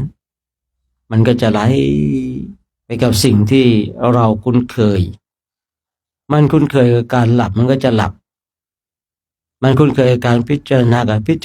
ทำให้จิตของเรามันตื่นอยู่ตลอดเวลาคือจิตตื่นอยู่ตลอดเวลาเนี่ยเรามองดูเนี่ยคนฟุ้งซ่านมันนั่งไม่หลับนะแต่คนจิตสงบมานั่งหลับก็เนี่ยเมื่อเราเนี่ยไม่สามารถจะยังจิตของให้สงบนะแต่จิตของเรามันคุ้นเคยกับความหลับไหลนั่งแล้วก็ง่วงเมื่อเรารู้หลักการว่าถ้ามันฟุ้งซ่านนั้นไม่หลับแต่ความฟุ้งซ่านนั้นมันไม่ก่อประโยชน์แต่ถ้าการพิจารณาในธาตุในขันธ์ของเราเนี่ยเราก็เอาสิ่งที่เราเนี่ยรู้เข้าใจมีสัญญามาพิจารณาอยู่เองนั้นคือช่วงเช้าต้องอาศัยการพิจารณาผู้ที่บรรลุธรรมในฝ่ายของการปฏิบัติธรรมนะโดยส่วนมากนะก็จะบรรลุธรรมในช่วงเช้าแบบเนี้ยแม้แต่องค์สมเด็จพระสัมมาสัมพุทธเจ้าของเราในคราวที่พระองค์จะได้ตรัสรู้อนุตตรสัมมาสัมโพธิญาณเนี่ยคือแสงเงินแสงทองจับขอบตะวันพระองค์ก็ทำอาสวะกิเลสทั้งหลายสูญสิ้นไปช่วงเช้าเนี่ยถ้าในฝ่ายของผู้ที่ปฏิบัติธรรมกรรมฐานนะก็จะเป็นช่วงแห่งการที่เราจะเข้าสู่อริยมรรคอริยผลนะได้ชัดเจนผมเองศึกษาดูนะบุคคลที่มาในฝ่ายของการปฏิบัติในการเดินจงกรมในการนั่งสมาธิโดยส่วนมากก็จะได้บรรลุธรรมในช่วงเช้าแบบนี้พอช่วงเช้าเนี่ยถามถึงสมาธิมันก็เข้าง่ายแต่ถ้าถามถึงการพิจารณาเนี่ยจิตมันสงบแล้วเนาะเนี่ยบรรยากาศมันนิ่งและกระแสจิตทั้งหลายก็ไม่ได้มารบกวนเรานะคนทั้งหลายก็ไม่ได้มาคิดถึงเราคนทั้งหลายก็ไม่ได้มันมาเป็นห่วงเรามันเลยไม่มีกระแสจิตอื่นๆนะเข้ามารบกวนเราช่วงเย็นๆเนี่ยที่มันสงบยากเนี่ยเพราะอะไรนะเพราะบางทีมีกระแสมีคลื่นพลังคนนั้นคิดถึงเราบ้างคนนั้นเป็นห่วงเราบ้างคนนั้นเราจะเป็นอย่างไรอย่างไงมันเลยให้ทำให้จิตของเราเนี่ยสงบยากแต่ไม่ใช่ว่าไม่สงบไม่ได้นะได้เหมือนกันแต่ว่าคือผู้ใหม่เนี่ยบางทีในช่วงเย็นเนี่ยมันต้องต่อสู้หลายอย่างเลยนะแต่ช่วงเช้าแบบนี้มันไม่ต้องต่อสู้อะไรมากมายนะคลื่นพลังของคนทั้งหลายที่จะคิดถึงเราที่เป็นห่วงเราเนี่ยหรือว่าที่จะด่าเราที่จะนินทาเราเนี่ยคือมันเหมารวมทั้งหมดเลยนะเพราะบุคคลเหล่านั้นเขากำลังหลับไหลมันเลยไม่มีพลังหรือว่าคลื่นพลังมารบกวนเราอันนี้ก็เป็นความโชคดีของผู้ที่บำเพ็ญเพียรในช่วงเช้ามันไม่มีพลังอื่นขึ้นพลังอื่นมารบกวนถึงมีก็มีน้อยมากๆนะอย่างเช่นในช่วงเย็นเนี่ยนะคนอาจจะคิดถึงเรา50 คนด่าเรา50 คนอย่างเงี้ยมันก็เป็น100 คนละก็ลองคิดดู50 คนชมเราชอบเรากับอีก50 คนที่มันด่าเรา มันส่งกระแสจิตตรงมาที่เราอ่ะทีนี้ส่งกระแสจิตตรงมาที่เราลองคิดดูดีว่าจิตของเรามันจะฟุ้งซ่านสับสนวุ่นวายขนาดไหนเพราะกระแสจิตเราเนี่ยมันจะกระทบกันมันจะเป็นคลื่นเมื่อจิตของเราเปิดปุ๊บมันก็เข้ามาหาแต่ถ้าจิตของเราปิดปุ๊บมันก็เข้ามาไม่ได้อันนี้ขึ้นอยู่กับความชำนาญของบุคคลนั้นๆในความเป็นจริงเนี่ยที่เรารับขึ้นพลังเพราะเราเปิดที่เรารับกระแสจิตของคนทั้งหลายเข้ามาปรุงแต่งนั่นเพราะเราเปิดจิตของเราเปิดใจของเรารับกระแสเหล่านั้นแต่ถ้าเราเป็นผู้ชำนาญแล้วเนี่ยใครจะด่าเรามากขนาดไหนใครจะชมเรามากขนาดไหนขึ้นพลังเหล่านี้ไม่สามารถจะมารบกวนเราได้ทีนี้ช่วงเย็นเนี่ยมันจึงฟุ้งซ่านฟุ้งซ่านเพราะว่ากระแสจิตขึ้นพลังทั้งหลายก็มันส่งตรงมาแต่ช่วงเช้าเนี่ยนะคนชอบเรา50 คนคนด่าเรา50 คนอาจจะเหลือแค่คน2 คนนะเพราะคนทั้งหลายหลับกันหมดเมื่อคนทั้งหลายหลับหมดกระแสจิตของเขาก็หลับการที่เขาจะมาคิดถึงเราการที่เขาจะมาเป็นห่วงเราการที่เขาจะคิดด่าเราเนี่ยมันก็หลับนะพร้อมกับเขาไปด้วยนี่เป็นความโชคดีของผู้ที่เห็นภัยในวัฏฏะเช่นเราที่ลุกมาสร้างความเพียรว่าในขณะที่เราสร้างความเพียรในช่วงเช้าแบบเนี้ยทำให้เราสงบได้ง่ายทำให้เรามีโอกาสที่จะเข้าสู่อริยมรรคอริยผลได้ง่ายเมื่อมีโอกาสก็ทำให้เต็มที่เจริญให้เต็มที่ซึ่งกรรมฐานอย่าให้จิตของเราว่างเว้นต่อการพิจารณาถ้าเรารู้ว่าจิตของเรามันถูกเนี่ยที่มีท่าความง่วงเหงาเขานอนก็ครอบงำนะมีอุบายใดที่ทำให้จิตของเรามันตื่นแต่อุบายนั้นต้องประกอบไปด้วยสัมมาทิฏฐิถ้าอุบายนั้นก่อให้เกิดนรกเนี่ยเราก็ต้องหยุดอุบายนั้นเพราะว่าคือถ้าเราอย่างสมมติว่าที่ผมเคยคุยฟังเนี่ยมีพระรูปหนึ่งว่าตอนเช้าเนี่ยจิตมันหลับง่ายตนเองก็เลยคิดถึงเรื่องตื่นเต้นว่าคิดถึงตอนที่ตัวเองเสพกามมาเลยทำให้จิตตื่นที่ผมเคยคุยฟังในครั้งก่อนนู้นในการที่เราจะทำให้จิตของเราตื่นเนี่ยมันต้องประกอบในสิ่งที่เป็นกุศลอย่างเช่นเราเนี่ยพิจารณาธาตุขันธ์ของเราเนี่ยอันนี้เป็นกุศลอย่างแน่นอนอย่างเราคิดพิจารณาในเรื่องของอนุสติ10อย่างนี้เป็นกุศลอย่างแน่นอนเพราะสิ่งที่เป็นกุศลมันก็จะพาเราไหลเข้าสู่อริยมรรคอริยผลแต่สิ่งที่มันเป็นอกุศลมันก็จะพาเราไหลไปสู่อบายนี่คือความจริงที่เราจะต้องเข้าใจฉะนั้นช่วงเช้าๆแบบเนี้ยเรามาพิจารณาอย่างจิตของเราให้ตื่นอย่างจิตของเราให้เบิกบานด้วยข้ออัดข้อธรรมบรรยากาศแบบนี้เหมาะสำหรับการเจริญจิตตภาวนาเดียวผู้พูดยุติการใช้เสียงนะให้เราท่านทั้งหลายได้นั่งบำเพ็ญเพียรภาวนากันจนกว่าจะได้เวลาในการแผ่เมตตาบางทีเราก็บางคราวก็พูดมากบ้างน้อยบ้างกันแล้วแต่โอกาสแต่วันนี้อยากให้เราได้นั่งว่าเป็นเพียรภาวนาอยู่กับบรรยากาศอยู่กับธรรมชาติอยู่กับจิตใจของตัวเองก็ฝากไว้ในช่วงเช้าของวันนี้นะ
จิตภาวนาในช่วงเช้านี้ก็สมควรแก่เวลานะ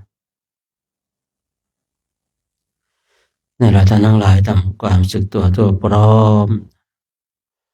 น้อมจิตน้อมใจจิตดีเป็นบุญเป็นกุศลเราจะได้ร่วมกันแผ่เมตตากับสรรพสัตว์ทั้งหลายที่เป็นเพื่อนทุกข์เกิดแก่เจ็บตายของเราสัตว์ใดที่มีความทุกข์ขอให้พ้นจากทุกข์สัตว์ใดที่มีความสุขขอให้สุขยิ่งขึ้นไปนะ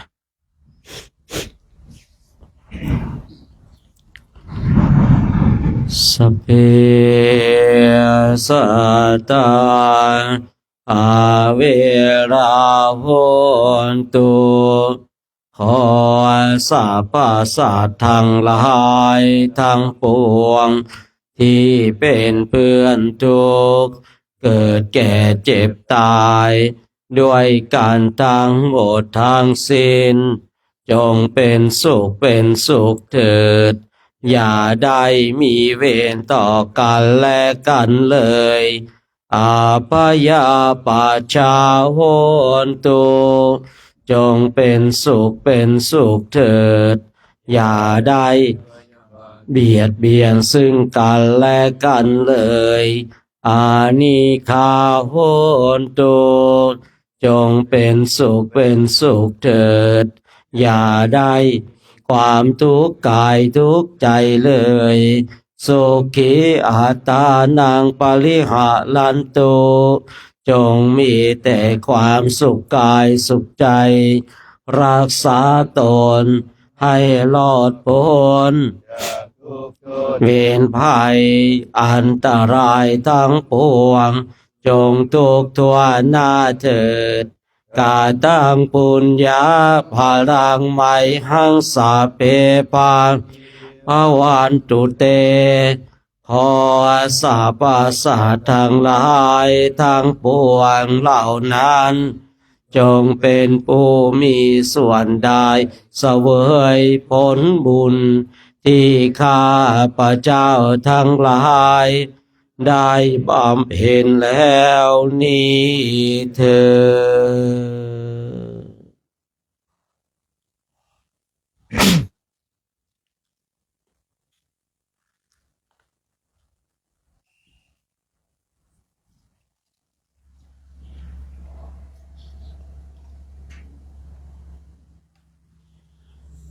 เช้านี้ก็ต้องขออนุโมทนากับเราท่านทั้งหลายเนาะทั้งที่อยู่ที่นี่และอยู่ทางบ้านแนวนี้ก็อากาศประมาณ16 องศาเนาะแต่ว่าความรู้สึกก็หนาวนิดนึงนะเพราะว่ามันอยู่ติดดอยแล้วก็มีหมอกมีละอองไหลผ่านเราเนาะเราก็อยู่ในที่สูงนิดนึงนะความหนาวในองศามันก็ประมาณนี้แต่ความรู้สึกมันก็นิดนึงนะก็เป็นความโชคดีนะเราก็จะได้มาปรับนะร่างกายของเรานะไปเจอความหนาวร่างกายเราไม่เคยได้ถูกปรับเช่นนี้เดี๋ยวจะลำบากนะที่จริงเขาก็อยากให้เราไปทำในวิหารในศาลานะครับผมแต่ว่าคืออยากให้ร่างกายของเราถูกปรับนะด้วยอากาศที่เป็นจริงนะเพราะถ้าเราไปทำในวิหารเนี่ยจริงมันก็ได้นะครับผมแต่ว่าในร่างกายของเรามันก็จะคุ้นเคยชินกับเช่นนั้นแต่พอไปเจอความหนาวจริงๆเดี๋ยวมันก็จะสุดมันก็จะแย่นะการที่เรามาอยู่อากาศเช่นนี้เป็นการปรับนะร่างกายของเราให้รู้จักความร้อนให้รู้จักความหนาวเมื่อร่างกายของเราเนี่ยรู้จักความร้อนความหนาวแล้วเวลามันเจอความร้อนความหนาวเนี่ยมันก็ไม่เท่าไหร่นะสังเกตดูตัวของเราเล็กๆพวกเราไข้กันไอกันเป็นหวัดกันเพราะอะไรร่างกายเนาะเราเคยอยู่ในกุฏิอย่างนี้มีเครื่องกันหนาวร้อนก็มีพัดลมอย่างเงี้ยแต่พอ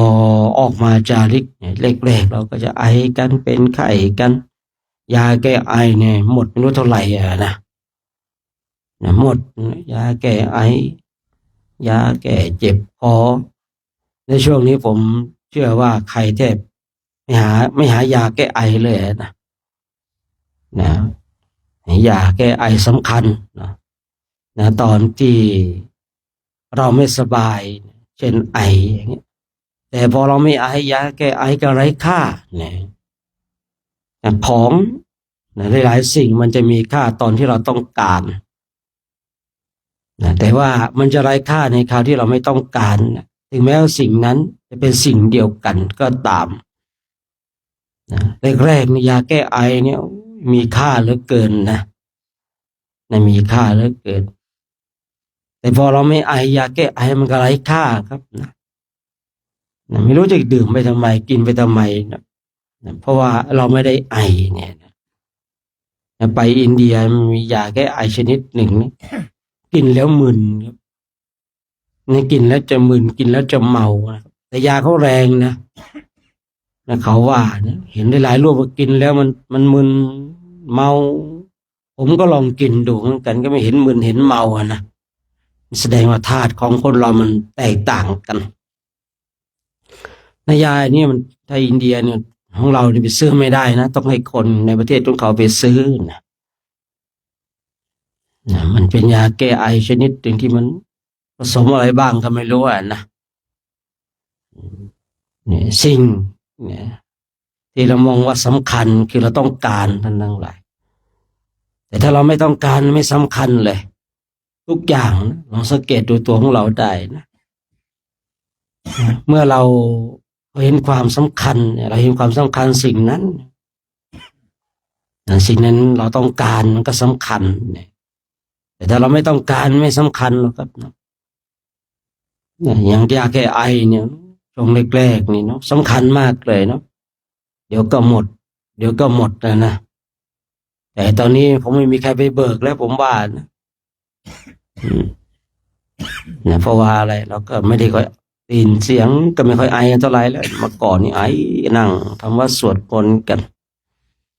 นะแต่เพลงก็ไอให้ดูเลยนะอันนี้ไอเพราะอะไร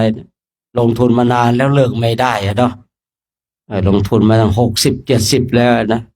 เลิกไม่ได้แล้วนะสนับสนุนเขาไปนะไอ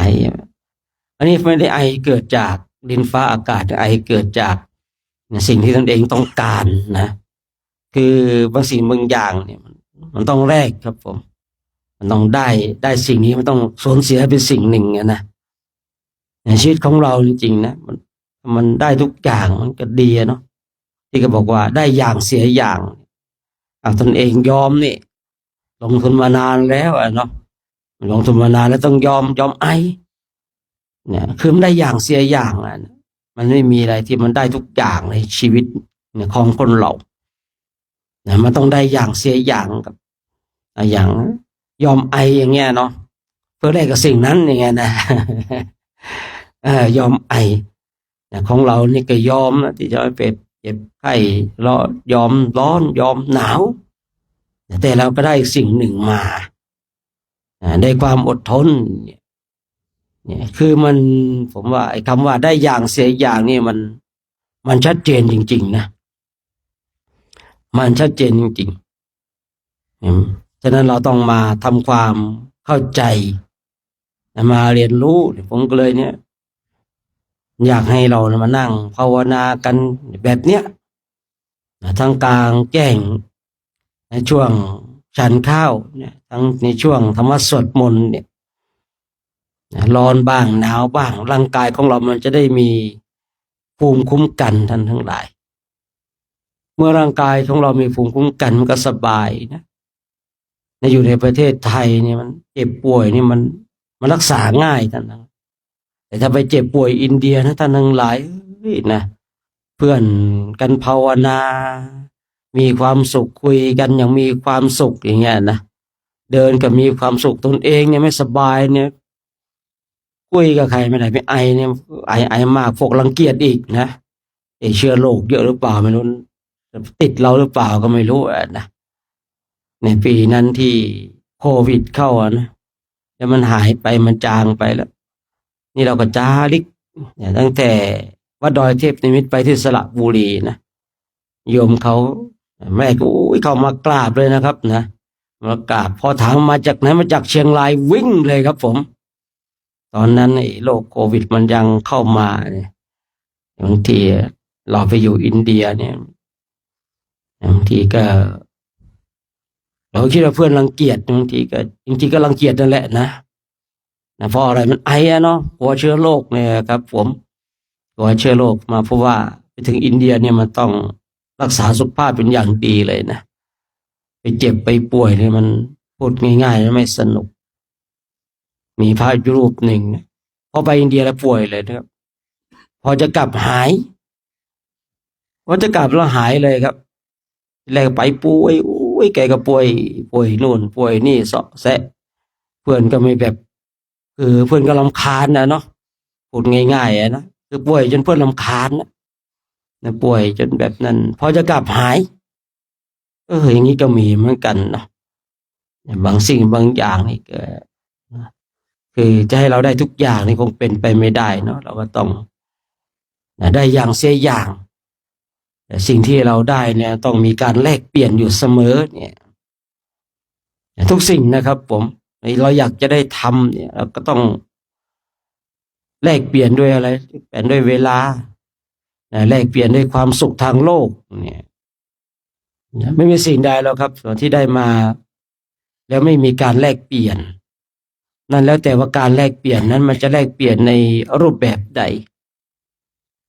เอาอย่างพระเจ้าของเรากว่าจะได้เป็นพระเจ้าแลกเปลี่ยนอะไรบ้างแลกเปลี่ยนทรัพย์ชีวิตทรัพย์พระองค์ก็เอามาแลกเปลี่ยนถ้าเราคุยแลกเปลี่ยนเพื่อสมมาสัพโพธิญาณถ้าพระองค์ไม่ใช้ทรัพย์เพื่อการแลกเปลี่ยนและพระองค์ก็ไม่ได้เป็นพระสัมมาสัมพุทธเจ้าใช้ชีวิตแลกเปลี่ยนแลกเปลี่ยนมาแลกไปเปลี่ยนไปให้ได้สัมมาสัมโพธิญาณพระองค์แลกเปลี่ยนความสุขที่เกิดจากในรั้วในวังแต่มหาความสุขยิ่งกว่าความสุขที่พระองค์ได้ในรั้วในวังจนเป็นเจ้าชายสิทธัตถะเป็นสุขแบบโลกียะแต่พระองค์ออกบวชแล้วพระองค์ได้สุขที่เกิดจากโลกุตระสุขจากโลกียะสุขที่เกิดจากโลกุตระทุกสิ่งทุกอย่างนั้นมีการแลกเปลี่ยนอยู่เสมอทีนี้เรายอมแลกไหมล่ะนี่แหละคือสาระสำคัญว่าเราจะติดสุขอย่างบางคนบางท่านติดสุขไม่ยอมแลกเปลี่ยนเอาละฉันพอใจในสุขที่อยู่ในกุฏิอยู่ในห้องแอร์มีพัดลมมีความสุขกับการที่ญาติโยมมาบำรุงในข้าวน้ำโภชนาอาหารพอแล้วแต่ของเราเนี่ยถ้าถามว่าเราเห็นไหมตรงนั้นว่าเป็นความสุขก็เห็นแต่ว่ามันเป็นความสุขที่ไม่สามารถที่จะนำพาเราออกจากกองทุกข์ได้ที่เรียกว่าสุขจากโลกียะคราวนี้เราก็เลยทิ้งตรงนั้นมาเปลี่ยนมาทำบากบั่นภาคเพียรไปยามาทนมาฝืนมาฝึกเช่นนี้เราท่านทั้งหลายทำเราทิ้งความสุขที่เป็นโลกียะเรากำลังจะพัฒนาตัวเองเพื่อให้เราได้รับความสุขที่เป็นโลกุตระเราก็มองดูพระพุทธเจ้าของเราเป็นแบบอย่างเนาะพระองค์ได้เป็นเจ้าชายผู้เป็นพ่อเองก็บำรุงอย่างดีกว่าจะออกบวชแต่พระองค์ก็เห็นความสำคัญสุขเหล่านี้มันสุขโลกียะมันไม่ยั่งยืนนี่เมื่อออกบวชแล้วได้บรรลุเป็นพระสัมมาสัมพุทธเจ้าพระองค์ก็มีความสุขมีความสุขที่เกิดจากโลกุตระพระองค์ก็ท่องเที่ยวไปหรือว่าจาริกไปเพื่อเอาความสุขที่เป็นโลกุตระนั้นไปบอกกล่าวให้คนทั้งหลายถ้าเรามองดูนะพระองค์เนี่ยเกิดก็เกิดบนดินรู้ธรรมบนดินตายบนดินเวลาเผาก็ไม่มีอะไรพิสดารพระองค์เป็นแบบอย่างในการดำเนินชีวิต นะวงเป็นแบบอย่างนะที่จะให้เราได้เดินตามอย่างมั่นอกมั่นใจได้นะฉะนั้นก็ฝากไว้ว่าเราเนี่ยมาทำสิ่งที่ดีเนาะนะคำว่าได้อย่างเสียอย่างเนี่ยนะเราจะต้องเข้าใจว่าเราได้สิ่งใดเรายอมเสียสิ่งใดนะตอนนี้เรากำลังเสียความสุขที่เป็นโลกียะแต่เรากำลังจะได้ความสุขที่เป็นโลกุตละตอนนี้นะเวลานี้เราเสียความสุขที่เป็นโลกียะแล้วแต่ถ้าเราอยู่ที่วัดของเราเนี่ยบางทีเนี่ยบาทก็ไม่ต้องบินเนี่ยนะหนาวก็ไม่ได้ออกมาเช่นนี้นะอยู่ในกุฏิเปิดฮีตเตอร์ถ้าหนาวก็เปิดฮีตเตอร์ไปร้อนก็เปิดแอร์นะขี้เกียจทำอะไรก็นั่งอยู่ในกุฏินะเราทิ้งความสุขที่เป็นโลกียะแต่ณเวลานี้เรากำลังแสวงหาสุขที่เป็นโลกุตละคราวนี้เราแสวงหาสุขที่เป็นโลกุตละนั้นเนี่ยมันก็ต้องแลกด้วยการภาคเพียรพยายามการที่เราจะได้โลกุตละนั้นเนี่ยความสุขที่เกิดจากโลกุตละนั้นมันก็ต้องมาแลกเปลี่ยนด้วยการฝึกฝนด้วยการอบรมเช่นเนี้ยภาคเพียรภาวนาไปฝึกฝนอบรมไปแล้วความสุขที่เกิดจากโลกุตละก็จะเกิดขึ้นภายในจิตในใจของเราเนาะแต่เช้าวันนี้นะเราก็ยังต้องออกรับบิณฑบาตอยู่เนาะแล้วก็7 โมงเช้าออกบิณฑบาตเนาะก็6:50ก็ตั้งแถวตั้งแถวนะพอ7 โมงก็ออกว่ามีคนนำทางอยู่นะว่าจะไปบินสายไหนส่วนที่ท่านที่จะไปร่วมงานศพนี่ก็ไม่ต้องออกรับบิณฑบาตเนาะเนี่ยก็พอฉันก็ต้มแล้วเสร็จก็เก็บเต็นท์เก็บเต็นท์แล้วก็ฝากหมู่คณะไว้ว่าให้เอาขึ้นรถ6 ล้อให้ด้วยหรือว่ายกไปที่รถ6 ล้อเดี๋ยวเจ้าหน้าที่เขาก็จะได้จับขึ้นรถ6 ล้อให้เนาะที่6 รูปเนาะที่จะต้องกลับมาอีก4 รูปนะก็เดินทางกลับเนาะพอดีเนาะมารวมเดินจาริกกับเรากับโมทนานะมารวมจาริกเราเรื่องฝึกฝนด้วยกันเนี่ยโมทนาสาธุการพอมีจิตเจตนาก็มีแต่พระเถระทั้งนั้นเลยนะไม่รู้แต่รวยเขาหลอกมาได้ยังไงก็ไม่รู้นะ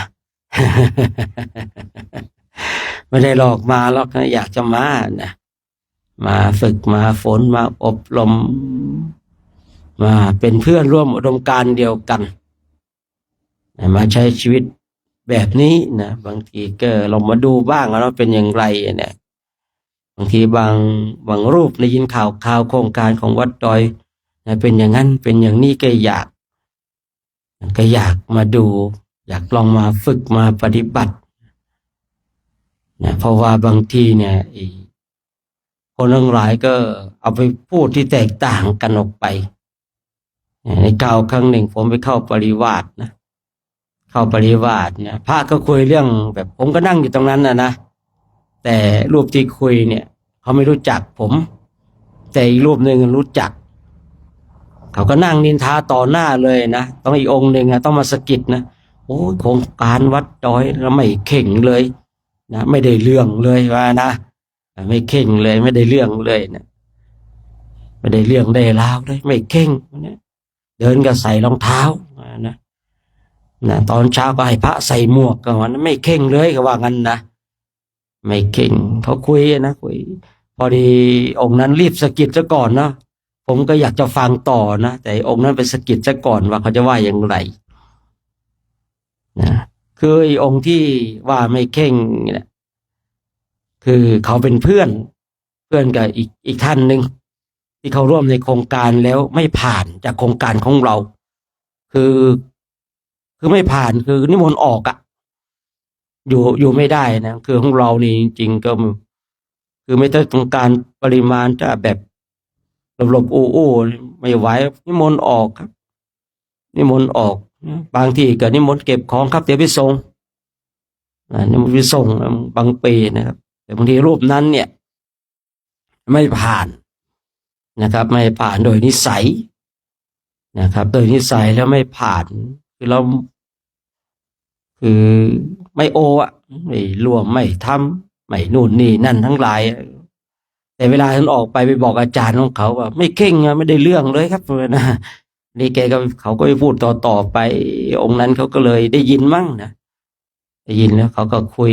ผมกำลังจะนั่งฟังอยู่เขาจะว่ายังไงต่อนะพอดีอีกรูปหนึ่งสะกิดนี่สะกิดว่าโอ้นี่นะนี่อาจารย์โชคนะวันแกก็เลยได้ยินแกก็กำลังเขินไปรีบลุกหนีเลยนะแหมเล่นเผาต่อหน้าเลยนะ ไม่ได้เผารับหลังนะเผาต่อหน้าเลยนะเขาไม่รู้จักนะอันนี้ผมก็เลยแบบนี้ข้อมูลนี้เขามาจากไหนเนาะผมก็ให้เด็กสืบเลยนะสายสืบผมเยอะครับนะสายสืบผมเยอะก็สืบไปอ้าวนะอ๋อรูปที่ไม่ผ่านโดนนิมนต์ออกนั่นเองนะคือเขาไปใส่ร้ายป้ายสี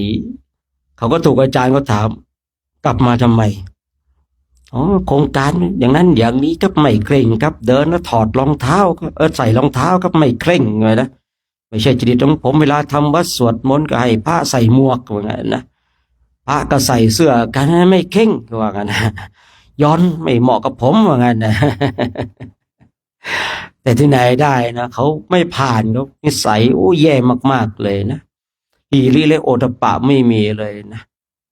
ฮีริและโอตปะไม่มีเลยมันสุดจริงๆนะ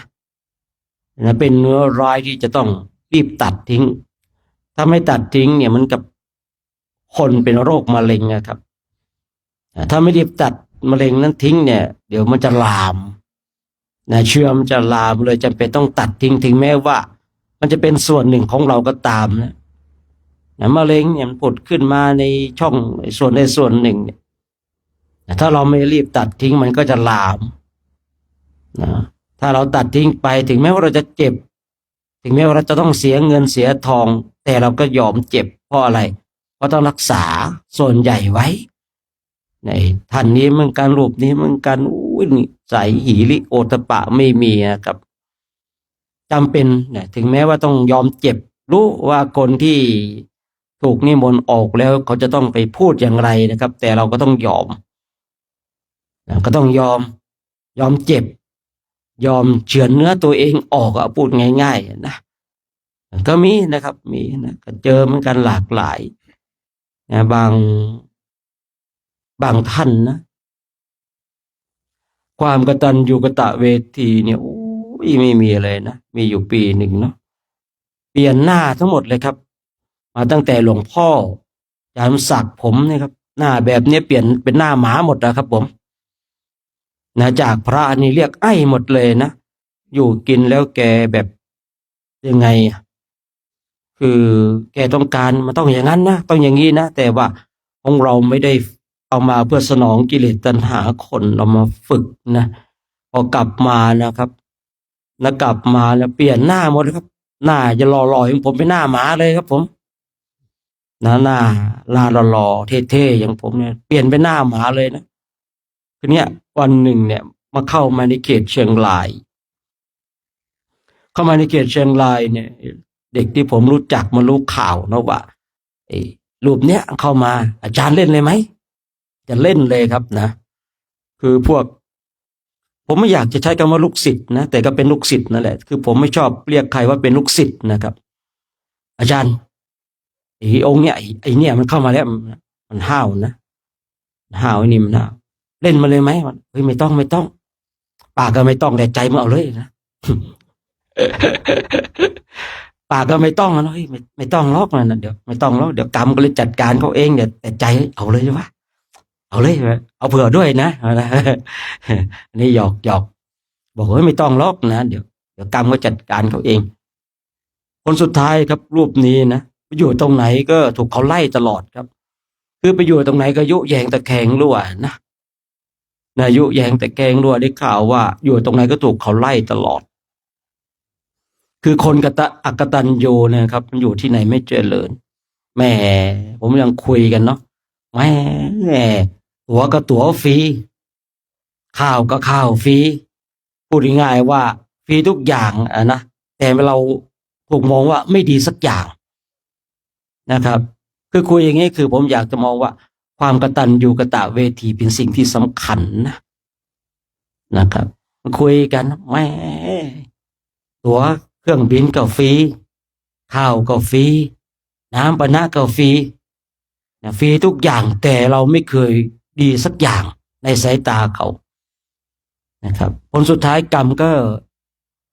เล่นงานครับไปที่ไหนผมได้ข่าวว่าถูกไล่นะครับถูกไล่นะเพราะว่าอะไรบางทีเราไปนะยุแยงตะแคงดูหนู่นนี่นั่นทั้งหลายผมก็เห็นคนความกตัญญูกตเวทีไม่มีพื้นฐานของคนเนี่ยขั้นเบสิกขั้นพื้นฐานแบบนี้ไม่มีคุณธรรมเบื้องสูงไม่ต้องไปเปลี่ยนหน้าผมมันยังโออยู่นะไม่ไปเปลี่ยนหน้าหลวงพ่อนะด่าหมดนะครับนะเล่นหมดเลยนะครับนะคือเขาไม่ได้คือของเราเนี่ยคือไม่ได้สนองกิเลสตัณหานะครับไม่ได้สนองกิเลสตัณหาของเราเนี่ยมาฝึกนะคืออย่างผมบอกของเราไม่ได้จัดไปหาเงินหาทองเราก็เห็นดูกันดิบิณฑบาตได้14 บาทเนี่ยมีคณะไหนบ้างท่านทั้งหลายลองคิดดูนะบิณฑบาตบางที่ว่าบิณฑบาตพระ5-6 รูปได้เป็นหมื่นนะครับของเราได้14 บาทผมก็เลยแบบคือเรามันมีความสุขเพราะว่าของเราไม่ได้มาหาเงินหาทองแม้แต่พระเจ้าหน้าที่เองเนี่ยมาไม่ได้ถวายตังค์ถวายเงินนะครับมาช่วยด้วยใจแต่บางทีก็ต้องเฮ้ยเอามาสิแหมมาถวายน้ำบรรณะบางทีว่าอะไรเนี่ยมาเดือดของเขาอย่างเดียวเลยนะผมว่าอย่างนี้นะครับบางทีนะอะไรเนี่ยหัดให้ทานซะบ้างนะเนี่ยผมก็ว่าพระเจ้าหน้าที่เขาจะเห็นนะครับพระเจ้าหน้าที่เขาก็ทำบุญสุนทานยิ่งไปอินเดียนะครับเราจะเห็นเลยว่าการเสียสละของพระเจ้าหน้าที่ก็ดีของเราท่านทั้งหลายก็ดีจะเห็นนะครับคือพระที่มาร่วมในโครงการเนี่ยพระเจ้าหน้าที่ไม่ได้มาเอานะครับเอามาให้นะเพราะแต่ละปีเราก็ไม่ได้มีปัจจัยถวายแต่บางปีเนี่ยท่านหลวงพ่อถวายนะครับพระผู้เข้าร่วมโครงการได้1,000 รูปีพระเจ้าหน้าที่ก็1,000 รูปีเหมือนกันไม่มีหรอกนะว่าแม่ว่าผมเนี่ยต้องได้สัก10,000 รูปีนะไม่มีแล้วครับไม่มีท่านได้1,000 รูปีผมกับ1,000 รูปีครับแต่ทำไมพระเจ้าหน้าที่จึงมาทำชิ้นนี้ท่านมีความเสียสละท่านมีความกตัญญูกตเวทีนะเพราะอะไรพระเจ้าหน้าที่นี่ก็เป็นพระที่เคยเข้าร่วมในโครงการท่านก็มีความกตัญญูกตเวทีรู้จักคุณของครูบาอาจารย์รู้จักคุณของศาสนานะมีโอกาสก็เลยมาเนี่ยแต่ละรูปเนี่ยจะนั่งกันเนี่ยเจ้าหน้าที่ผ่านการหล่อล้อมผ่านการฝึกฝนอบรมจากโครงการของเรานะแต่เราก็ไม่ได้หวังนะว่าพอเข้าร่วมโครงการแล้วคุณต้องกลับมาก็ไม่ใช่แต่กลับมาก็ดีใจนะดีใจที่ว่ารุ่นพี่ต้องมาคอยช่วยรุ่นน้องแต่ถ้าไม่กลับมาเห็นไปเติบโตที่อื่นก็ดีใจก็ดีใจเหมือนกันเพราะว่าโครงการของเรามันคือมันจัดอย่างเงี้ยเราท่านทั้งหลายผมเชื่อว่าเราอยู่ด้วยกันอย่างเงี้ยเราก็เห็นนะว่าเราอยู่กันยังไงเนาะแล้วเราอยู่กันยังไงเนี่ยแล้วเราไม่ได้ไปประชาสัมพันธ์ต้องไปแบบคือไปบังคับเจ้าหน้าที่ผู้ใหญ่บ้านกำนันว่าคุณต้องต้อนรับนะเราไม่มีครับแต่คณะอื่นเนี่ยมีอยู่นะบางคณะนี่เขาต้องไปแบบไปกึ่งบังคับใช้อำนาจนะทางผู้หลักผู้ใหญ่ที่ตนเองที่เป็นลูกศิษย์ของตนเองเนี่ยคืออย่างสมมติว่าผมเนี่ยมีลูกศิษย์เป็นรัฐมนตรีนะสมมติเนาะ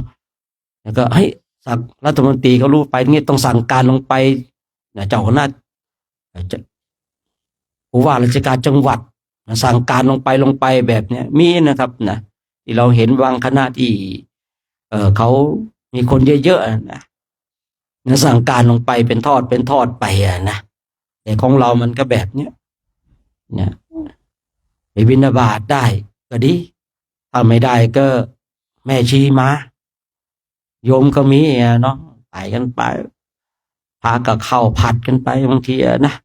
ไปเกงกลางอะไรเนี่ยมาปฏิบัติทำกรรมฐานมาให้ทำครัวนี่ หัดไปบ่นไปนะแหมบ่นไปพระฉันอาหารโลกนะโลกง่วงนอนถึงเลยนะพระฉันอาหารแม่ชีหลับกันหมดเลยนะเดินมาแป๊บเดียวนะพักหน่อยนึงหลับเลยเนาะอาหารเป็นพิษแม่ชีใส่ยานอนหลับแหม ผมเลยน้ำปานะเนี่ยผมต้องฉันที่หลังเขานะไม่ใช่อะไรผมกลัวมียาพิษนะ อันนี้หยอกนะเอาละเนาะโมไปเนี่ยโมไปก็ไปเรื่อยนะครับผมเนาะโมไปก็ไปเรื่อยแล้วคุยฉะนั้นความกตัญญูกตเวทีเป็นสิ่งสำคัญนะเป็นสิ่งสำคัญนะเพราะว่าเราเนี่ยมาอย่างนี้ปุ๊บเนี่ยคือความกตัญญูกตเวทีเนี่ยเป็นนิมิตหมายของคนดีท่านทั้งหลายฉะนั้นเราท่านทั้งหลายไปอยู่ตรงไหนก็ตามเนี่ยอย่าไปทิ้งความกตัญญูกตเวทีระลึกนึกถึงที่แบบอย่างคือพระสารีบุตรได้ข้าวเพียง1 ทัพพีจากราธพามพระสารีบุตรเป็นต้นแบบของความกตัญญูกตเวทีที่เราจะต้องศึกษาให้มากอ่านให้มากฟังให้มากครับนะเราอย่าไปฟังพวกเพลงเล่นเกมถามว่าเล่นเกมมันสนุกมันสนุกนะแต่ว่าบางทีเนี่ยเราฟังเรื่องราวเกี่ยวกับพระไตรปิฎกอย่างเรื่องของพระสารีบุตรเนี่ยเราฟังบ่อยๆในจิตของเรามันจะเสพจิตของเรามันก็จะน้อมไปได้ง่ายนะครับความกตัญญูกตเวทีเป็นสิ่งสำคัญและเราอยู่ในกลุ่มในคณะไหนอย่าไปทิ้งท่านทั้งหลายเพราะผมเห็นโทษและเห็นคุณของความกตัญญูกตเวทีผมยังคุยเนี่ยผมกล้าคุยเนี่ยแต่พระนั่งกลางเต็นท์เนี่ยหันไปเท้าไปหาหลวงพ่อเนี่ยผมก็จะนอนขัดสมาธินะครับหัวเรานอนแล้วขัดสมาธิบางทีเราก็คือนั่งหลับนกไปบางทีก็เราก็ไม่อยากจะไปว่าพระทำไมกลางเต็นท์นู่นนี่นั่นแต่ช่วงหลังที่ผมคุยอย่างเนี้ยพระคงรู้แล้วคือสมัยก่อนผมไม่ได้คุยนะผมไม่คุยผมไม่กล้าหันเท้าไปหาหลวงพ่อผมให้ความเคารพด้วยใจนะครับเท้าของเราจะหันไปหาครูบาอาจารย์ถือว่าศิษย์คนไหนก็ตามหันเท้าไปหาครูบาอาจารย์ถือว่าแย่มากๆแย่มากๆเลยครับผมแม้แต่บางทีแก้วเนี่ยของหลวงพ่อนะโยมเขาก็ให้ความเคารพผมเนาะเอาแก้วหลวงพ่อใส่น้ำปานะมาผมเอาไปเปลี่ยนเดี๋ยวนี้เลยนะเอาไปเปลี่ยนบางทีถ้าเป็นโยมที่เขาผมไม่รู้จักนะผมจะไม่ยกดื่มเลยครับไม่ใช่ผมไม่อยากจะแต่ผมไม่อยากจะใช้ของครูบาอาจารย์บางทีนะที่จัดงานปฏิบัติธรรมที่วัดดอยสมัยก่อนเนี่ยบางทีโยมเขาก็อยากให้เราได้ดื่มน้ำแก้วหรูๆเนาะแต่บังเอิญเป็นแก้วของหลวงพ่ออย่างเงี้ยถ้าเป็นโยมที่นำมาถวายถ้ารู้จักผมบอกเอาไปเปลี่ยนเดี๋ยวนี้นะแก้วของครูบาอาจารย์แก้วของหลวงพ่อเนี่ยเอามาใส่ให้อาตมาได้อย่างไรเอาไปเปลี่ยนผมด่าเลยบางทีถ้าแก้วถ้าโยมรู้จักนะแต่ถ้าโยมไม่รู้จักใส่มาถวายผมจะไม่ดื่มผมจะไม่ยกดื่มโดยเด็ดขาดนะผมจะไม่ยกดื่มโดยเด็ดขาดอันนี้ผมนะครับสมัยก่อนผมแบบคืออย่างที่ว่าผมไม่หันเท้าไปหาหลวงพ่อเนี่ยผมทำบางทีพระเขากางเต็นท์ให้เนาะหันไปทางหลวงพ่อผมขี้เกียจไปบอกอะไรยังไงนะผมก็เลยไอเราเนี่ยมันนอนขัดสมาธินะนอนขัดสมาธิบางทีก็นั่งหลับนกเอาบาทมานั่งหลับนกเอาเพราะผมถือว่าความกตัญญูกตเวทีเป็นสิ่งสำคัญเป็นนิมิตหมายของคนดีนะศิษย์ใดจะหันเท้าไปหาอาจารย์ครูอาจารย์ศิษย์นั้นใช้ไม่ได้นะศิษย์นั้นเป็นศิษย์อกตัญญูหาความเจริญไม่ได้นะครับฉะนั้นบางสิ่งบางอย่างที่ผมคุยเนี่ยไม่ใช่อะไรไม่ใช่ยกตัวเองว่าตัวเองดีเด่นแต่ว่าอยากจะให้ได้รู้และเข้าใจว่าจะจบแล้วไปแล้วเนาะเนี่ยก็ไม่จบกันเอาละพอแล้ววันนี้นะก็โมทนาสาธุการกับท่านทั้งหลายว่าจะได้ทองแดงคณะปณะทองแดงกับ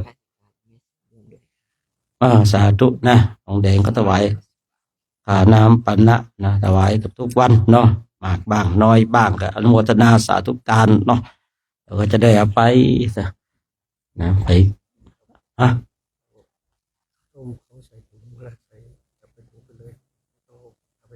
ครับตรงไหนรับประเคนเนี่ยโอเคเดี๋ยวเดินไปกับเตาเลยเนาะครับบาทเช้านี้มีข้าวต้มนะครับเนาะเป็นถุงแล้วนะเดี๋ยวเราเดินออกไปก็ไปหยิบเนาะหยิบแล้วก็ไปฉันในเต็นท์เลยเนาะหรือมันฉันตรงนี้ก็ได้นะบรรยากาศนะครับผมเขาทำเป็นถุงมาแล้วนะทำเป็นถุงมาแล้วก็พอกราบพระไหว้พระเสร็จก็นิมนต์ไปพิจารณาเนาะแล้วก็6:50ตั้งแถว7 โมงออกรับบิณฑบาตเพราะว่าไม่ไกลครับตรงนี้เองหมู่บ้านนี่มองเห็นเนี่ยนะถ้ากระโดดลงนี้ไปก็กิ้งไปตรงนี้ก็ไวอยู่นะแต่เราก็จะเดินไปทางนู้นเอาเนาะผมนี่เกือบตายนะนิมิตผมไปนั่งเอาเดี๋ยวไปเรื่องอะไรเนาะพอคุยไปมันมาไงผมคุยเรื่องนี้มันมาผมนิดเดียวเลยครับก้าวนั่งบนในถ้ำนะมันถ้ำเป็นแบบบกเขาแล้วมันเป็นถ้ำหรือเปล่าแล้วมันเป็นหน้าผาครับเป็นหน้าผาในถ้ำอยู่อย่างเงี้ยนะครับ ผมก็นั่งไปตอนนั้นนะครับมันแยกแยะไม่ออกนะผมคิดว่าผมเหาะได้อะเนาะมันมีเมฆเข้ามานะเมฆมาให้เราเนี่ยมันสร้างได้โคตรเหมือนมากมันสร้างมาให้เราว่าให้เราเหยียบเมฆแล้วเมฆมันจะพาเราไปผมเดินมาไอ้ก้าวนี้อยู่บนพื้นไอ้ก้าวหนึ่งมันไปในนี้แล้วนะครับถ้าผมเหยียบปุ๊บเนี่ยตกตายเลยครับแต่ว่ามันไม่ถึงข่าวอะเนาะมันอึ๊บปุ๊บมันจะเหยียบแล้วอะมันเหยียบไปอย่างนี้แล้วแต่มันกำลังจะวุบลงไปอย่างนี้นะผมสะดุ้งปรับมาโอ้โหหายแวบเลยครับผมมันสร้างมาแบบคือบางคนว่าเฮ้ยทำไมขาดสติ ถ้าใครไม่เจอลักษณะแบบเนี้ยมันไม่นั่นหรอกครับนะมันไม่รู้หรอกครับว่าเป็นยังไงผมเกือบตายนะผมแล้วช่วงหลังผมรู้ว่าอ๋อตรงนั้นหลวงถ้ำตรงนั้นหลวงปู่แหวนเคยไปภาวนานะครับเกือบตายมันสร้างมามีเมฆมาให้เราเหยียบนะเหยียบผมมันลุกไม่ได้ยังไงก็ไม่รู้นะอาการของการขาดสติที่แบบมันมันนั่นมากมาเลยนะเกับตายถ้าก้าวพลาดไปตรงนั้นก็คงไม่มีโชคกว่านี้นะคงจะสิ้นชื่อไปแล้วนะเอาละเนาะเดี๋ยวก็ขออนุโมทนากับนะท่านเจ้าภาพนะก็ต้มในเช้าของวันนี้นะที่ได้ถวายขอโมทนากับนะเราท่านทั้งหลายทุกคนทุกท่านขอโมทนากับญาติโยมที่นะชมไลฟ์สดอยู่ก็ขออนุโมทนาสาธุการเนาะก็ขออ้างอิงนะคุณพระศรีพระรัตนตรัยจงปกปักรักษาเราท่านทั้งหลายจงมีความสุขมีความสงบมีความร่มเย็นคิดสิ่งประการใดที่เป็นไปโดยชอบประกอบในธรรมแล้วก็ขอให้สิ่งนั้นจงสำเร็จจงสำเร็จจงสำเร็จด้วยเธอสัพพโลกาวินิโมโตสะภาสาหันตาปาวาจิโตสะภาเวรมติกาโตเนปุโตจาตุวาภาวะสัพพิติโยวิวัตตุสัพพะโลโควินาสตุมาภวัตวันตารายโยสุขิเทยุโกภวะอภิวาทนาสิริสานิยวุฒาปจายโนจัตตารโอธรรมวาทานติอายุวันโนสุขังภาลัง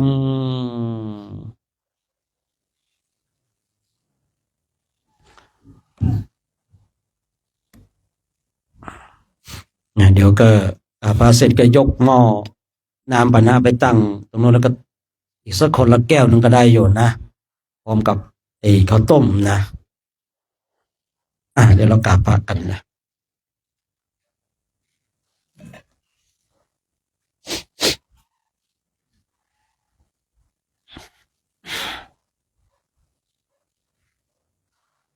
อะระหังสัมมาสัมพุทโธภะคะวาพุทธังภะคะวันตังอภิวาเทมิ สวากขาโตภะคะวะตาธัมโมธัมมังนามัสสามิสุปฏิปันโนภะคะวะโตสาวกสังโฆสังฆังนามามิมาตาปิตุโกนาอาหังวันทามิคุโรอุปชฌาย์อาจาริยาคุณาอาหังวันทามิน้อมจิตน้อมใจกราบคุณครูบาอาจารย์พร้อมกัน3 ครั้งพร้อมแล้วกราบกราบกราบ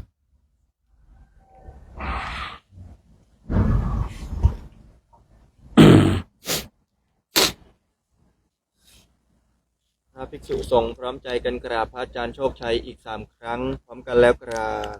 สาธุ กราบกราบ สาธุสามเณรแม่ชีโยมพร้อมแล้วกราบ